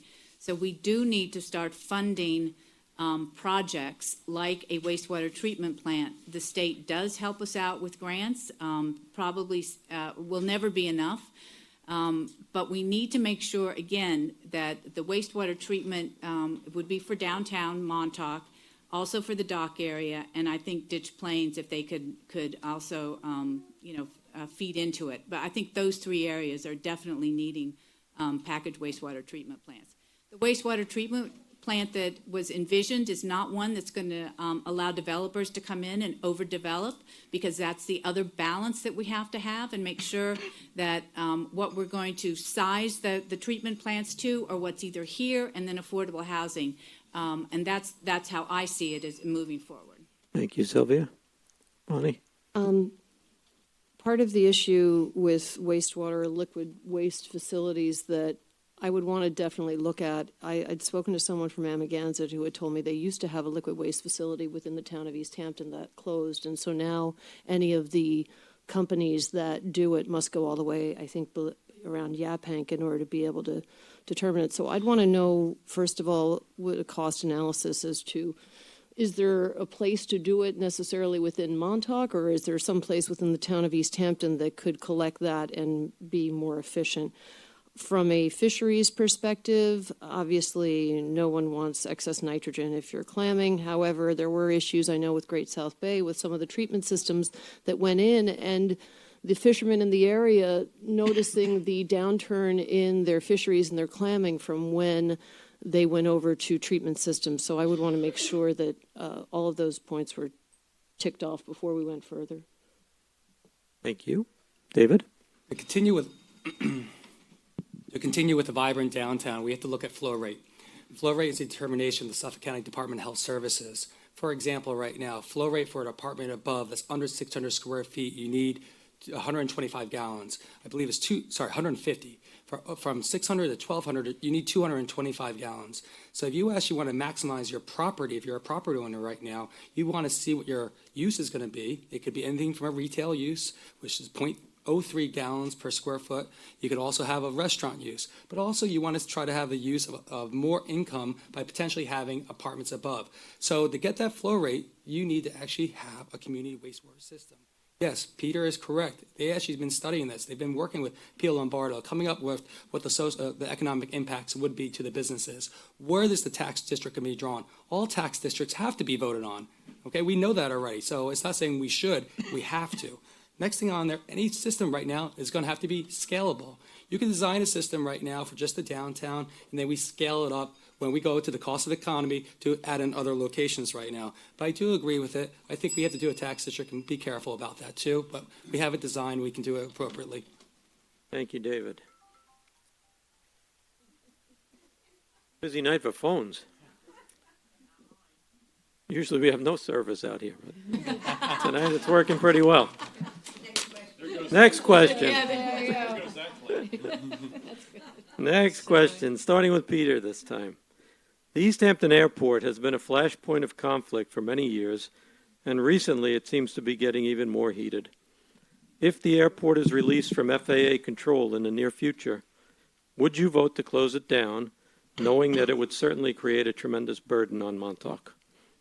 Yeah, I don't think it's ever a solution to one problem like just transferring it or creating it somewhere else, and especially within the same jurisdiction. That just makes no sense. I've supported keeping the airport open. At the same time, I know that there are many people who have become more and more affected by the impacts of airport noise and aircraft noise, not just within town of East Hampton, but all over eastern Long Island. And it's gotten to the point where it's really affecting our quality of life. We used to be a place you could come out and relax and get away from it all, and that was the draw for our tourism. But now, with helicopter traffic being 65% of the complaints, we have like a superhighway commuter 495 in the air from Manhattan to East Hampton. We need to be able to gain control of our airport. It's our airport. There was a previous town board 20 years ago that tied us to the FAA, which basically stripped us our ability to control the airport. So once we regain control, I think it's important to really get it back to what the initial intent of the airport, and that's for local pilots. Thank you. Thank you. David? Just briefly, I have to say again, before you ask how you're going to pay for something, you have to answer the question, what's it going to cost, and what are my cost alternatives? This town board is as likely as any to close the airport through sheer ineptitude. Their plan for getting control of the airport and its noise and its traffic is to do nothing until 2021, when the grant assurances expire, and then hope to scare the willies out of the FAA and force the FAA to come to the table and give the town control. That's a non-plan. Surprise, another non-plan. There are things that we can be doing and must be doing in the interim in order to even be in a position to negotiate with the FAA, and that is something called a Part 161 study. The FAA doesn't have the authority just to give us what we want in the absence of a Part 161 study, and for some reason that's completely beyond me, the town board, having started down that path, abruptly stopped and said we're not going to do it because we want to signal to the FAA that we are going to close the airport if they don't give us what we want. Thank you. Sylvia? So our airport is an asset, and it needs to return to its roots of supporting local pilots as a small general aviation airport. I certainly sympathize with people that are affected by noise, and I don't believe that spreading the pain is the way to go and how to manage an airport. Recently, we have had contact with some FAA officials, and I'm hopeful that that contact will continue and that we'll be able to find some relief for our airport. Those negotiations will be ongoing, and I know it's something that Mr. Gruber might not know because he's not supposed to know them. Instead, he wants to make sure that he calls us silly and other names, and that just isn't the way that we're going to be able to solve a problem. So, again, we're going to be working with the FAA, and I look forward to doing that and bringing relief to our airport and not spreading the pain to Montauk. Betsy?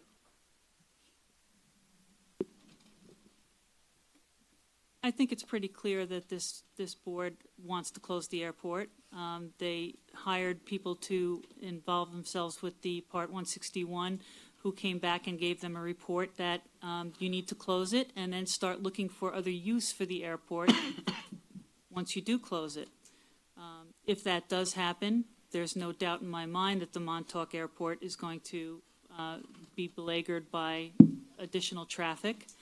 And there are also other private sites that will be considered for landing helicopters and seaplanes.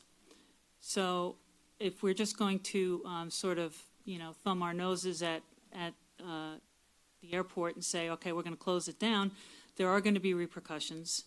And I think we need to go back to the table with the Part 161 and stop this whole, just threatening that this is what's going to happen. Once it does get closed down and other use gets in there, we're never going to get it back. We need it for public safety. We need it for all kinds of reasons. Thank you, Betsy. David? We've heard from Peter, we've heard from Sylvia, we heard from myself now. I think all three of us believe that the airport is actually an asset, but it's out of control. There's too many operations going on it. It's not a general aviation airport. We want to try to get it back to that. So I don't think any of us are going to look up here and say we're going to close the airport immediately. But to plan and do proper planning, you have to look at all possible solutions or outcomes, which potentially can be of closing the airport. That's just proper planning. That's proper governing. Seaplane legislation. We have I have draft seaplane legislation I want to look at right now about limiting seaplanes. We see it a lot right now, not just in western East Hampton, but we're also starting to see a lot more in Fort Pond Bay. Diversion of the helicopters. We have to be extremely careful about that. Yes, Montauk has an airport. We have to make sure we know what would happen to that. There have been studies done. Second of all, right now, is that there is only one other private site where helicopters can land in the town of East Hampton. And it happens once a year to make sure it comes up to FAA regulations. I want to go back to the community wastewater question right now. That's the most important thing to Montauk. Montauk needs to be vibrant. If we get the community wastewater project down in downtown Montauk, you'll get affordable housing, you get more restaurants, and you get liveliness down here. Continue with it, and it might be year-round. You bring the downtown back, and bring it with the community wastewater plant. Thank you. Thank you, David. Okay, moving back to our trustees. You got me. Oh, Bonnie, sorry. Hey, Paul, how are you? Didn't you speak already? Sorry. I have absolutely no plans and would not close the East Hampton Town Airport because I'd have to move out of Montauk if I did so by its residents. I agree that the 161, which is to determine the level of noise, needs to be looked into more thoroughly. I found out that there's 32,000 trips at the East Hampton Airport, but that means to and from. So there's about 16,000 trips per year. I can't imagine poor Helen. She'd be losing her mind in Montauk if that were the case. I do agree we need it for EMS. You know, here in Montauk, they can land at the airport. They have landed at Gosman's on occasion. And, you know, but if you're starting to go and your patient goes south, the airport, or I think sometimes they've landed in Amagansett Field too, but there are limited places to do, and that's one of them. I'd like to see everybody get in the room and try to figure out what everyone can live with. No one wants that level of noise, but no one wants to impact fellow business owners so that they no longer have their businesses. Thank you. Now we're done with that question. To our trustee candidates, starting with David this time. As the stewards of the beaches and waterways in much of East Hampton, and I know that this question was asked already of the town board folks, but we'd like to get an answer from the trustees as well. As the stewards of the beaches and waterways in much of East Hampton Town, do you support the building of the Orsted offshore wind farm? And if it moves forward, which site do you believe is the best to land the cable? Wainscott or the Hills? Well, I'll answer the second part first. Brookhaven would be a nice place for it, I'm sure. I don't support the program. And once again, though, I am just an individual candidate running, and there are other trustee candidates. We didn't know what the questions were ahead of time, so that we discussed them. We didn't discuss them. I think we're all pretty much on board with the same views, but I don't think any of us support the wind farm as it is now proposed. It needs to have more research done. They need to see how it's going to impact not only the fisheries, but the Atlantic flyway that it's on. And as far as bringing the power line ashore, you go to look over to Block Island, and they've had nothing but trouble with where the power line came ashore there, with it being washed out and uncovered. I don't think we're going to want to see that in either Montauk or Wainscott in our pristine beaches. And I don't believe that I've heard to this point yet that the plan has even addressed the Long Island Railroad right-of-way using that to make connection with the satellite station. Thank you, sir. Francis? As I mentioned earlier, the trustees have been engaged in this project since day one. I don't think anybody has been more involved than we have. We have signed a committee on the board that's made up of myself, Rick Drew, Jim Grimes. We've spent literally hundreds of hours on this subject. If the cable were to come through Montauk, we would lose our jurisdiction. We are dedicated to be a part of this process and see it through to the end, and in order for that to happen, it has to come through Wainscott. Okay, thank you. West Hampton would be nice. West Hampton's not going to happen. If that were an option. Well, back to the supervisor and town board candidates. Question number 1, starting with Peter. Our local fishermen, both commercial and recreational, are increasingly beaten down by numerous factors, including unfair regulation, changing markets, and increased costs of operation, just to name a few. As we know, a significant part of our Montauk population makes their living on the water. Name 2 definitive actions you will take to support the commercial and recreational fishing industries in Montauk. As someone who has experience in both commercial and recreational fishing in my background, and someone who caught their first fish at age 3 and never stopped, I'm acutely aware of what goes on in fisheries. For a dozen years, I ran my own charter boat out of Snug Harbor right here in Montauk. It was called the Dreamcatcher. And I took recreational fishing. I've also fished as a bayman with Tom Lester and Brad Lowen when I was younger. And I saw at that time that in order to be able to stay in East Hampton, it was going to be extremely difficult to do that as a fisherman. And I changed my life path. I've been a licensed captain for 35 years, but I still understand and appreciate the pressures. So what I've tried to do with the fishing industry is to and we have not yet negotiated any kind of benefits package. We had an offer from Orsted. We haven't responded yet, so those discussions still need to happen. It's critically important that we have a mitigation and compensation plan for our fishermen, and I would like them to be involved. We asked fishermen right from the get-go, come and advise us, engage. They said, no wind farm, no way, no how. You cannot work from a no position for something that is coming before you. You need to negotiate, you need to cut the very best deal, and to make sure that fishermen are protected. Thank you. David? I'm not personally a fisherman, but I actually owned a good part of a fleet of factory fishing trawlers in the Pacific Northwest for some years and had to live with the entire federal regime of regulation, so I know very well what that's about. There are 2 things that we need to do here. First of all, regarding deep water wind, the town still has absolutely no professional support, no one on its staff, no advisor, nobody who is competent to evaluate any of the issues, the technical issues involving deep water wind, including fisheries and the impacts on fisheries. We must have that kind of professional advice, or we're just making it up as we go along.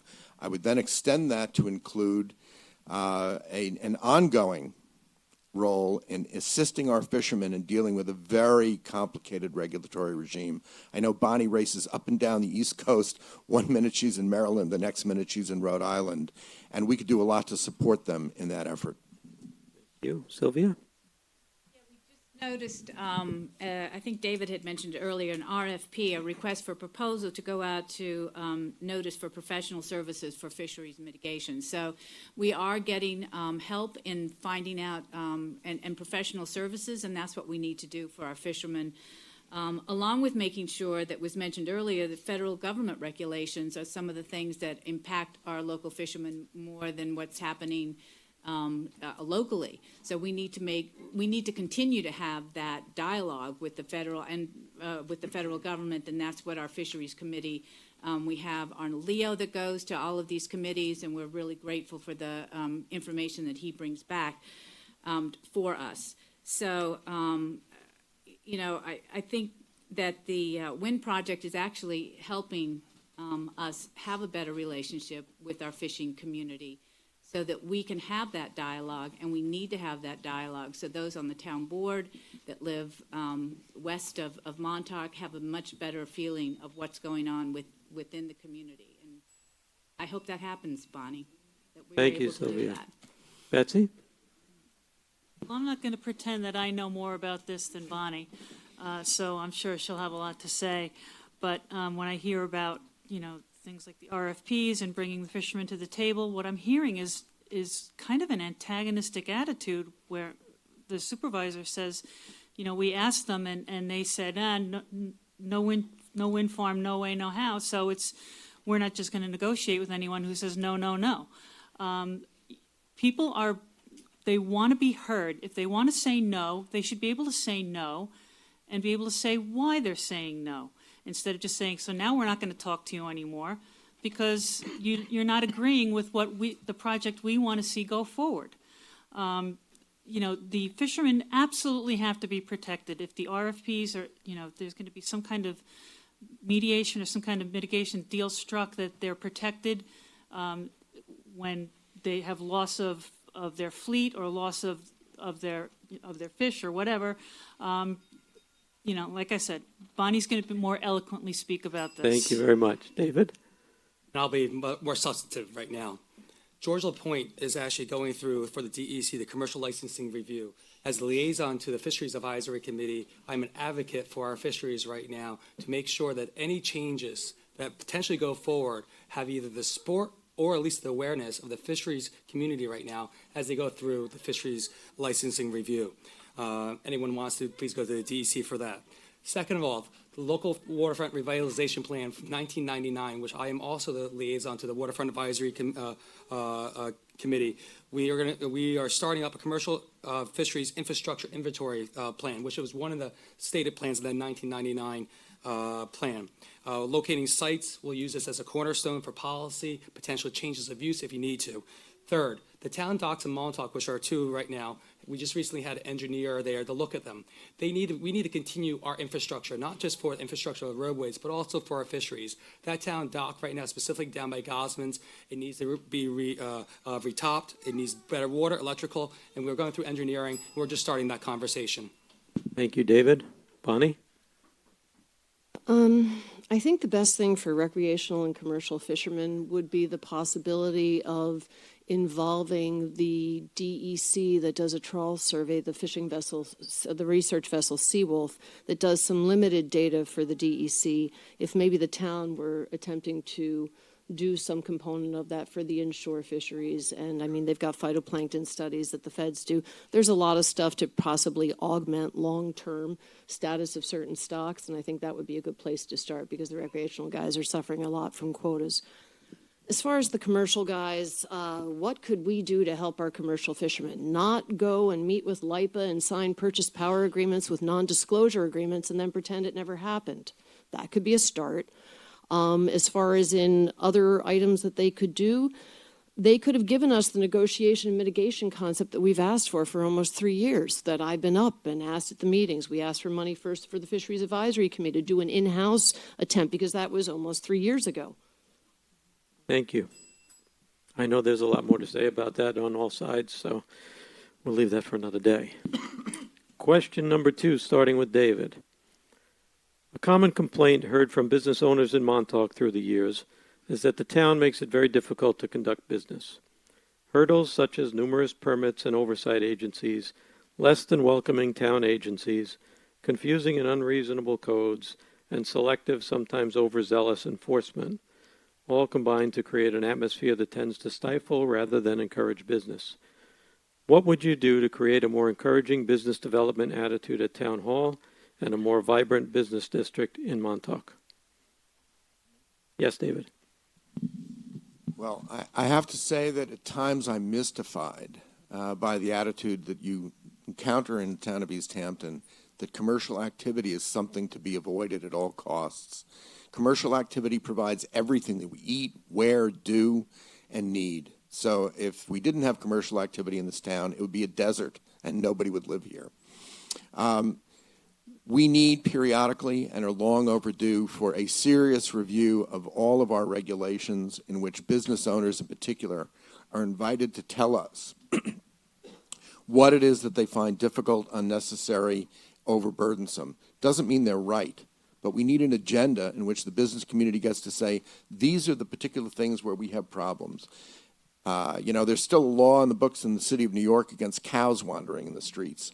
Laws become obsolete, and when they become obsolete, they have to be updated. It's just like anything else in life. The world changes. Thank you. Peter? If they didn't have that law, there would be cows wandering on the streets. I meet. Is that called free range? Yeah, exactly. I meet on a regular basis with business leaders, with the Montauk Chamber. I've come in and spoken to you. I've heard directly what your concerns are. We have a lot of problems, but I just want to remind everybody that, when Betsy was the head of code enforcement in 2015, we had a crisis where 500 people came to the firehouse and said, make it stop. I mean, people forget. It's really about balancing the interests of the entire community at all times, and that's not always easy. because you have people who want it one way, people want it another way, somebody else wants it a third way. But you have to get to a point where you're promoting and ensuring that we have a vital downtown without it going crazy and being out of control. And government provides some controls to that. I do believe that process should be as swift as possible, efficient, and fair. Thank you. Betsy? It's been said that everyone is entitled to their own opinion, and I respect that, but what you're not entitled to is your own facts. In 2015, I was not in charge of code enforcement. David Betts was in charge of code enforcement, and Peter and Sylvia were on the majority board that was in control of what code enforcement went out and selectively enforced and did not enforce. He was getting his marching orders on who to target and what businesses to leave alone. And I know that because I lived it and I worked through it. I don't believe that the laws are on the books to be cherry-picked and selectively enforced.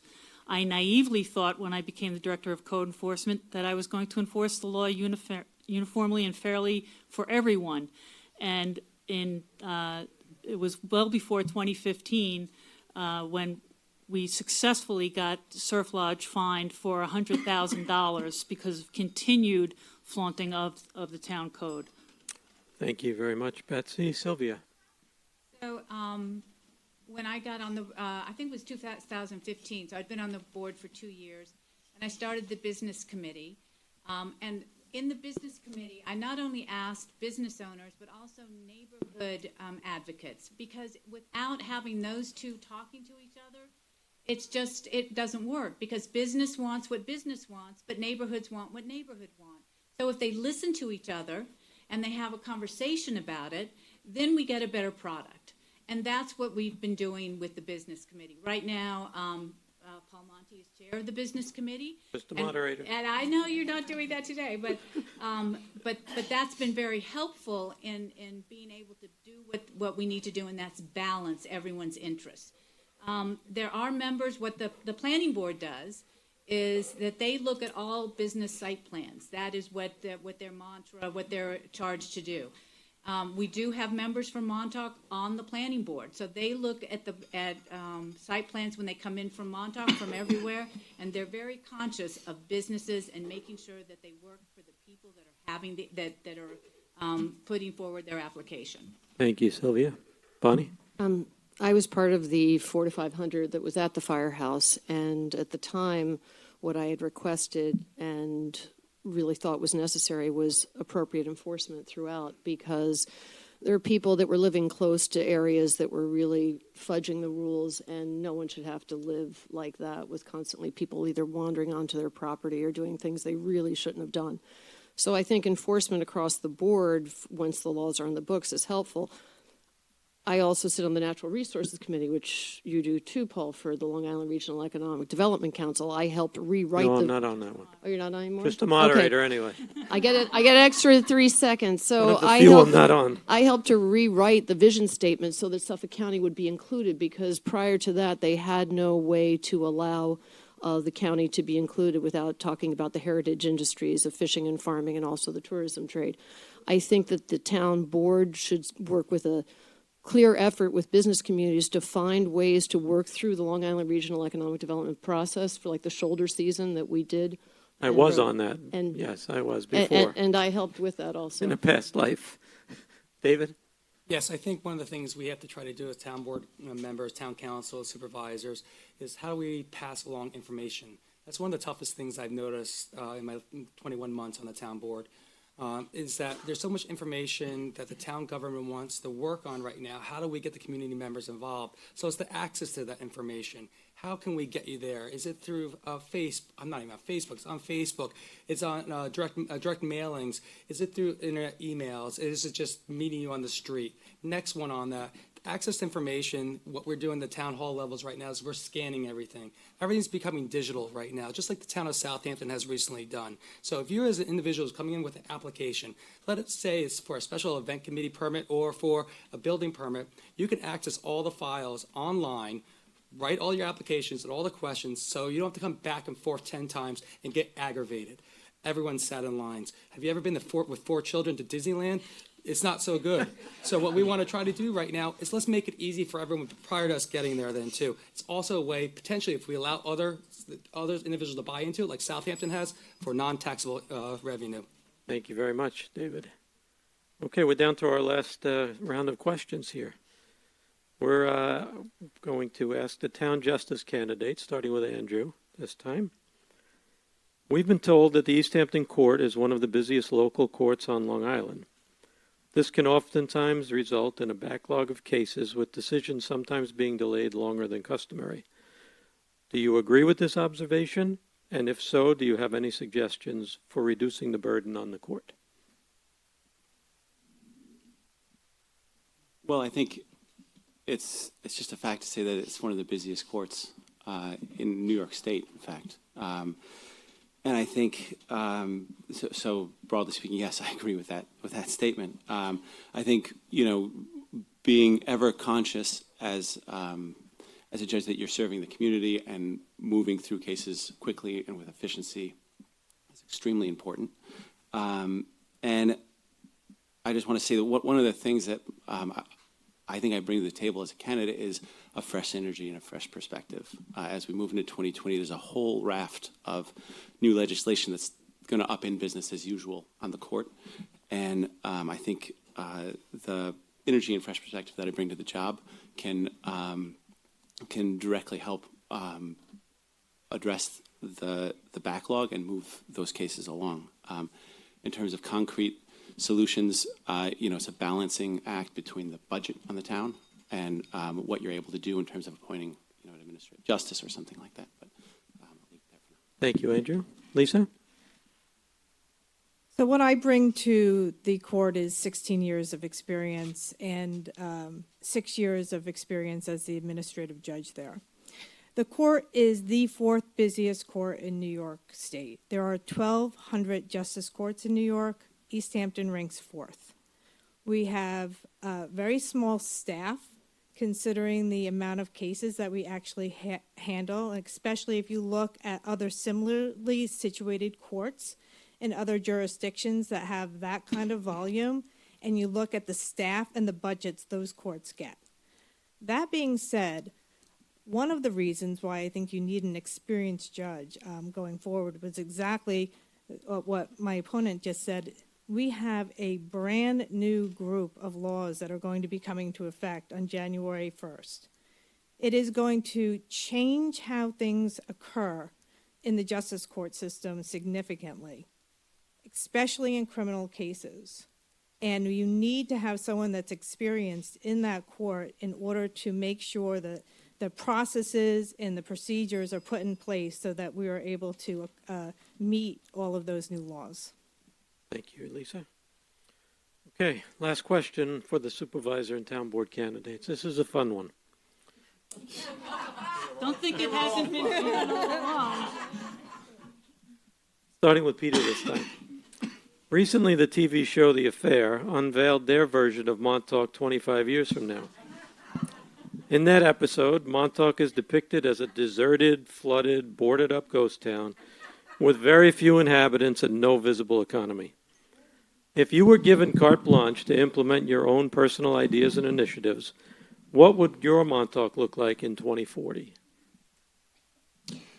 Okay, well, first of all, I watched one episode of The Affair, and found it so revolting because I know Montauk that I could not watch anymore. I didn't even make it through the full episode. Complete fiction.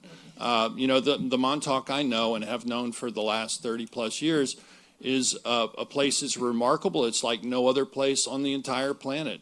They talk about it being the end. They talk about it being the beginning. In many ways, for me personally, it's like the center of the universe. It's got a great jumping off point for fishing. It's got beautiful beaches. It's got wonderful hiking trails, natural setting. It had small town, but small village. But I think what's most remarkable about Montauk is the character that developed because it was basically a bunch of pioneers.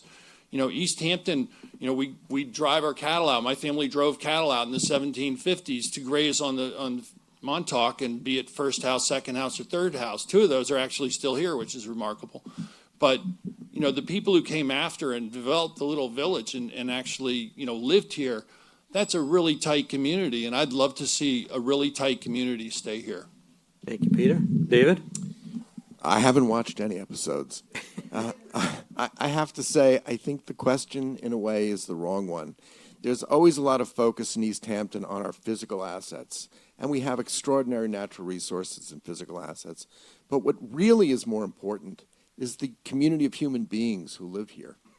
The Montauk that I want to see is one where young people are not forced to leave because they can't find job opportunity and housing opportunity, where working families are able to live in the community they work in, and where seniors who are retiring don't have to leave because there's both housing for them and the facilities that they need in their senior years. So the Montauk I envision is one where, yes, we have solved the physical problem of beach erosion in the best way available. We've solved the problem of septic. We've solved the problem of water quality. But above all, what I envision is that the community is still here and hasn't been forced to leave. Thank you, David. Sylvia? So, my husband grew up in Huntington, Long Island, but his best loved memories are the memories of coming to Montauk. He came here and stayed at Mary Smith's cottages from the time he was a little boy. He told me stories about playing, it's not in existence anymore, which was on Old Montauk Highway. And he can remember going down with his friends and throwing a baseball for hours, and there was no car on Montauk Highway. And then walked down to the beach. He was with his sister and his mom. And as I said, these were the things that we wanted to experience and why we wanted to move here, why we wanted to raise a family here. It's a small community. It's comfortable. You know your neighbor. You walk in the grocery store, and you know the folks that are there. You know the policemen. When they're on the streets, you can say hi to them. They'll pick your kid up, as they did with my youngest one when he had an accident on his bicycle, and he was okay. The bicycle wasn't, so they had to bring him back in the police car. You know, those are the things that communities do. That's what I envision. That's what I hope that Montauk can remain being and will continue to be. Thank you, Sylvia. Betsy? Guilty pleasure. I love watching The Affair, and I'm going to tell you why. Because the inaccuracies of watching someone drive west across the stretch with the cell tower in the background to go to her job, and she ends up in the parking lot of the lighthouse. I just find that delightful. So I watch it just to see, you know, what little errors are going to occur. But what's not funny is, you know, when I first moved here in the 70s, in the mid-70s, Montauk was the most welcoming community to me. And they didn't need to be, but they were. And they treat me like I am their own. And all the Montauk community has wrapped their arms around me, and I can't tell you how grateful I am for that. So in 2040, I would hope that anyone coming here would find that same kind of community that I found when I moved here, and that it would be welcoming. But that's not going to happen if all of our locals are going away, if our fishermen are not able to fish, if the docks are, you know, so on and so forth. I ran out of time. Thank you, Betsy. David? In 2040, I'd be so fortunate to be, along with my wife, a 28-year business owner in the village of Montauk. That's one of the things I would like to say, and maybe I'm a little bit selfish on that, but I think my wife runs a good business with that. I would like to see my friends or my children up here in front of you, or in front of me right now, because that means our youth is learning and being able to stay here. I think we all agree with that then too. That's what we want to see. I want to see a diverse area. This is an area we call God's country. We come out here for recreation. I don't want to see nasty and divisive election rhetoric. I've seen that for 2 years right now. I've been part of it right now. I don't want to see it in 2040. I want to see our recreational areas flourish. I want to see our volunteer corps thriving. I want to see our businesses happening and us all making ends meet right now and going everywhere in the world. And they say, "You're from Montauk in East Hampton?" I heard that place is great. I want to see ditch planes still firing off on the right swell. I want to see the lighthouse be our beacon. I want East Hampton to be the place that I grew up in. Thank you, David. Bonnie? Well, I'll be 77, God willing, in 2040. And I want it to be, in many ways, just like it was when I moved here in '89, where people know each other, you say hi to each other, you know each other by what car you drive. You can stop in January and double park and talk to somebody, go into White's, run into somebody else to talk to, go back, your car is right there and it doesn't go any further. All of that, without our locals, we're not going to have any of it. I think affordable housing has got to be, because everything else we can work on, but if we don't work on this soon, we're going to lose more than the generation we have. And when it comes to fishing, I can't say it as well as Joe Gaviola did yesterday, but I'm going to read it to you. The heart and soul of Montauk and the East End of Long Island is fishing. It's men and women who take to the sea every day and provide for us and provide for our families. And I want to make sure that that stays past 77, whenever, 2140. Thank you. Okay, thank you very much. One last question, and it will be for our trustee candidates, and then we'll go to closing statements. We'll start with Francis. There's currently an ongoing discussion about relocating the shellfish hatchery from its current location in Montauk to a site at 3 Mile Harbor. Do you support moving the hatchery, and why? The hatchery actually started at the commercial docks in East Hampton, and I personally would like to see it go back there. I think it's a more convenient place for most people to be able to visit it, understand what they do. I think it's a project that probably needs to be discussed a little bit more with the neighbors. I think they can do the hatchery there. I'm not sure about the rest of the project. Okay. I also I have no idea what they're going to do with the building in Montauk. Okay, thank you. David? As far as the project that is proposed, I'm against it.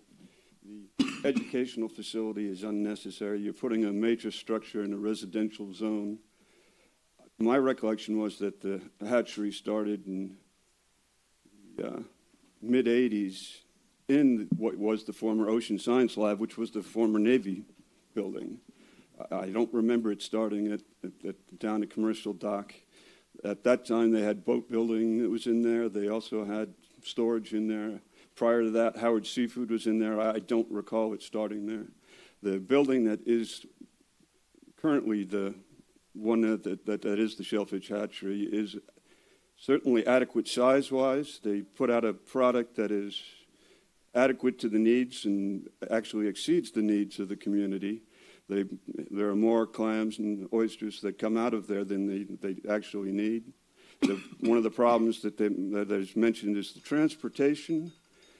And I think that's, if we're going to have to do a project, address the problem, not develop new problems. The $5.5 million is unnecessary to move it. Okay, thank you. Well, that ends all of our questions for tonight. So now we're up to the closing statements. Everyone will have an opportunity. We are running a little bit over, so I think I'll hold it to the 1 minute rather than expand the closing statements. And I think we'll do it a little bit backwards this time. We'll start with David, then Francis, and we'll kind of alternate and then end up on the supervisor candidates. So, David, if you'd like to give us your closing statement for the trustees. Okay, closing statement for me. Let's see. Well, it's, as I said earlier, I'm representing a slate of candidates, and I hope that on Election Day, November 5th, you come out and support us, and it's the Fusion Party candidates that I'm representing here. We're up here on the Libertarian line, the Independent lines. Some of us are on the Republican Conservative lines. Rick Drew is, I think, on just about every line on the ballot. But once again, the candidates are Susan Vorpal, the incumbent, Rick Drew, incumbent, Stephen Lester, who has 12-plus years of experience as a trustee, seeking election again. Rona Gottman is a community activist, and she's seeking election. And your own Montauk resident, Fallon Nicro, wants to get involved in public service, just like her grandfather and father and uncle. And Mike Havens, a fisherman, who wants to get involved. And myself, David Talmage. Thank you. Thank you, David. Francis? The The Democratic trustees understand and appreciate the value of our historic holdings, so we work with communities like Lazy Point to develop long-term management plans designed to provide homeowner stability and security. Our decision to work cooperatively with other agencies, government bodies, and stakeholders has proven to be a valuable tool in confronting our environmental challenges. Environmental agencies and organizations, once frustrated by the town trustees, now view us as respected allies. We are depended upon to bring vast knowledge and experience to projects and issues. To be concise, the trustees are now a relevant and important board that works to blend our historical position while working on current issues that impact our community. We're living in time when we can no longer afford to bury our heads in the sand and hope our problems will solve themselves. Just say no is not an answer. Our team of Democratic candidates, a team of Democratic trustee candidates promise to continue building upon our transparent leadership and environmental stewardship. We look forward to working on solutions from which all can benefit. Francis? Lisa? I first want to say thank you to the Montauk Chamber of Commerce for hosting this this meet and greet. I think it's, especially for me, it's nice to be able to have an opportunity to sit up here and address the community. And I also want to say this is my 5th election, and I have to thank my family for seeing me through 5 elections. I can actually appreciate what you have to say, Mr. Lees, about elections. They're very hard. So listen, there's some information outside about my background in the community, about my bio, my past as a foster care caseworker. You can read that. I'm asking for your vote on November 5th or for early voting starting the 26th, because there are some very significant things that are going to be happening in the criminal justice system. And I think that you need to have someone that has the experience to try to, to get the court system in a place where they're going to meet the challenges. It's very complex. They're very wide sweeping. And I have the administrative experience and the judicial experience in order to be able to see the court through this change. Thank you. Thank you, Lisa. Andrew? Great. So just like to say in closing, I'm very proud to be running for East Hampton Justice in the town that I live. I'm proud to be running on the Democratic line. I'm proud to be running against such a respected and established opponent as I am. 2 things I think distinguish my candidacy. First, I have a breadth of experience and a unique perspective from the broad experiences that I've had that I think will serve the court well, particularly as we move into the next decade, which is 2 months away. The court and the law are ever evolving. They're alive. They're moving forward. I want to move with it. The second is I bring a fresh perspective and energy. I touched on this earlier, but I bring that to the job. There are all of these new laws that are coming that are going to upend business as usual. They're going to touch everything from how bail is set to how landlord and tenant relationships are governed to how discovery is handled in the court. I believe I'm a candidate that can meet those changes with integrity, with hard work, and with a new energy for the job. I'm really proud to be up here, and I hope you'll give me an opportunity to serve this community. Thank you. Thank you, Andrew. Bonnie? I want to thank the library and the chamber very much. I really appreciate everybody from Montauk that came out, because I know this is dinner time, and, you know, it's been a long, long day. I chose to do this because I felt like we were at that tipping point in Montauk and also in the town of East Hampton regarding so many issues that I wanted to know at least that I tried and I would do my best. I try really hard when I have any kind of involvement with anything, whether it's fisheries or otherwise within the town, to learn as much as I can about something and to listen to everyone, not just the people I agree with. If you all are willing to elect me, I promise to continue that fully, because not just for the people that vote for me, but for those that don't. I love this town, and I'll do what I can to help everyone. Thank you. Thank you, Bonnie. David? I have 2 apologies. First of all, is to yourself, Paul, for being a little bit late, and everyone in the audience for being late. I was at my daughter's field hockey match yesterday. The second one is to my wife, whose birthday is today, for that one right now. And I want to thank her for allowing me to come here. In the past 21 months as your town councilman, I've worked successfully on many infrastructure projects. Many of them are out here in Montauk. We are restoring the second house. We did the Rods Valley Management Plan. We have purchased multiple CPF properties. We supported grant funding for the application for the restoration of the Montauk Lighthouse. We've supported additional funding for the Playhouse and the Community Center. We also supported formulation of the Downtown Montauk Association to address beach erosion. I have a lifetime of experience in living and working in my hometown. I've demonstrated how I could bring people together. I was a founding member of Citizens for Access Right. I restored the 1902 life-saving station. I also protected the cornerstone of the town government, the East Hampton Town Code, as a 5-year member of the Zoning Board of Appeals. Please, allow me to work for you again for a full 4 years. I've done this all in 21 months. See me through for another 4 years. I will work hard for you in my hometown. Thank you, David. Betsy? As everyone else said, thank you very much for the opportunity. Anytime I can come over the stretch and visit Montauk is a good day. East Hampton has been my home since the mid-'70s. I am a local who was raised a family here in Springs. My greatest accomplishment being my 2 now adult children who inspire me to strive for greatness. But I've witnessed firsthand the erosion of trust in our elected officials. I offer a voice outside of the monopoly of power that currently exists. I have the intelligence, integrity, empathy, and experience to bring us back to the basics of good government. I will listen to the public, and I will represent you. As a leader for Team East Hampton, no one will work harder for you. So please vote for me, Betsy Bambrick, on Election Day or earlier. Thank you. Thank you, Betsy. Sylvia? Yes, thank you again to the Chamber and to the Library. With my colleagues on the Town Board, we have expanded the number of volunteer committees to more than 30 and welcomed the participation of more than 300 residents of our community and local government. This ensures community involvement in water quality issues, coastal erosion, energy sustainability, future planning, business opportunities, affordable housing, and so much more.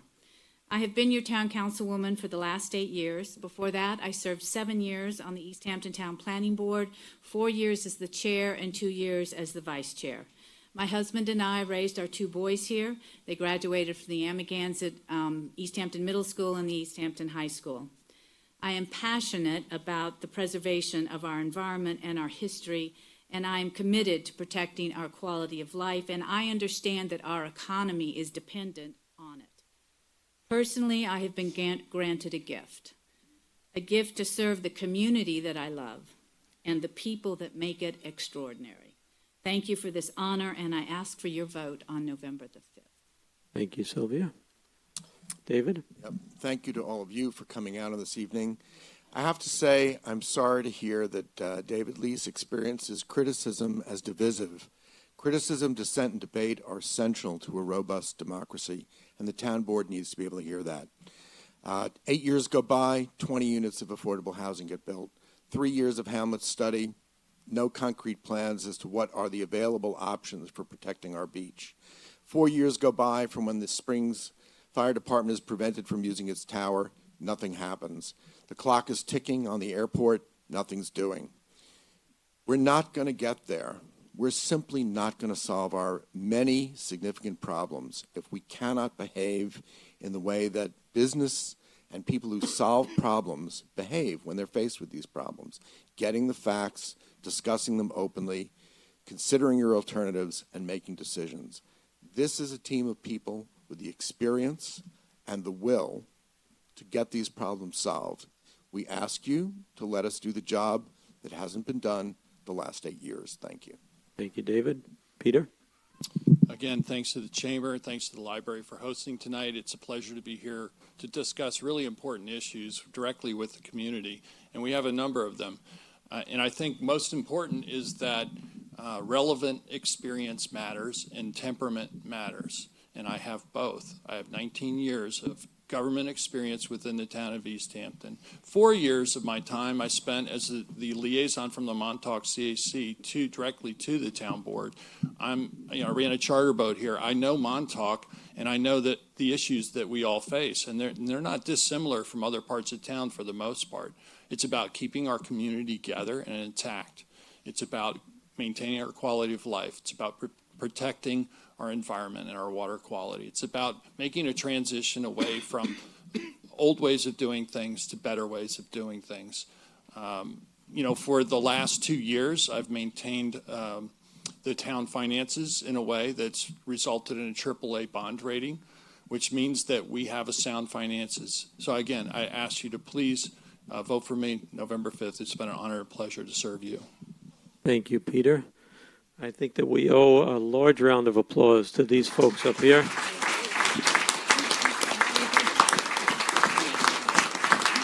This is certainly not the first one of these that they've done, and they have done a fantastic job of letting us know what they think, how they feel, what their plans are, and I think you've got some tough choices to make out there, folks. But I thank everybody for coming out tonight. I hope this was helpful to you. I hope that we touched on some of the items that were important to you. And the Montauk Chamber of Commerce was very happy to do this. And once again, the Montauk Library was a wonderful host. So thanks, everyone. Go home and have some dinner.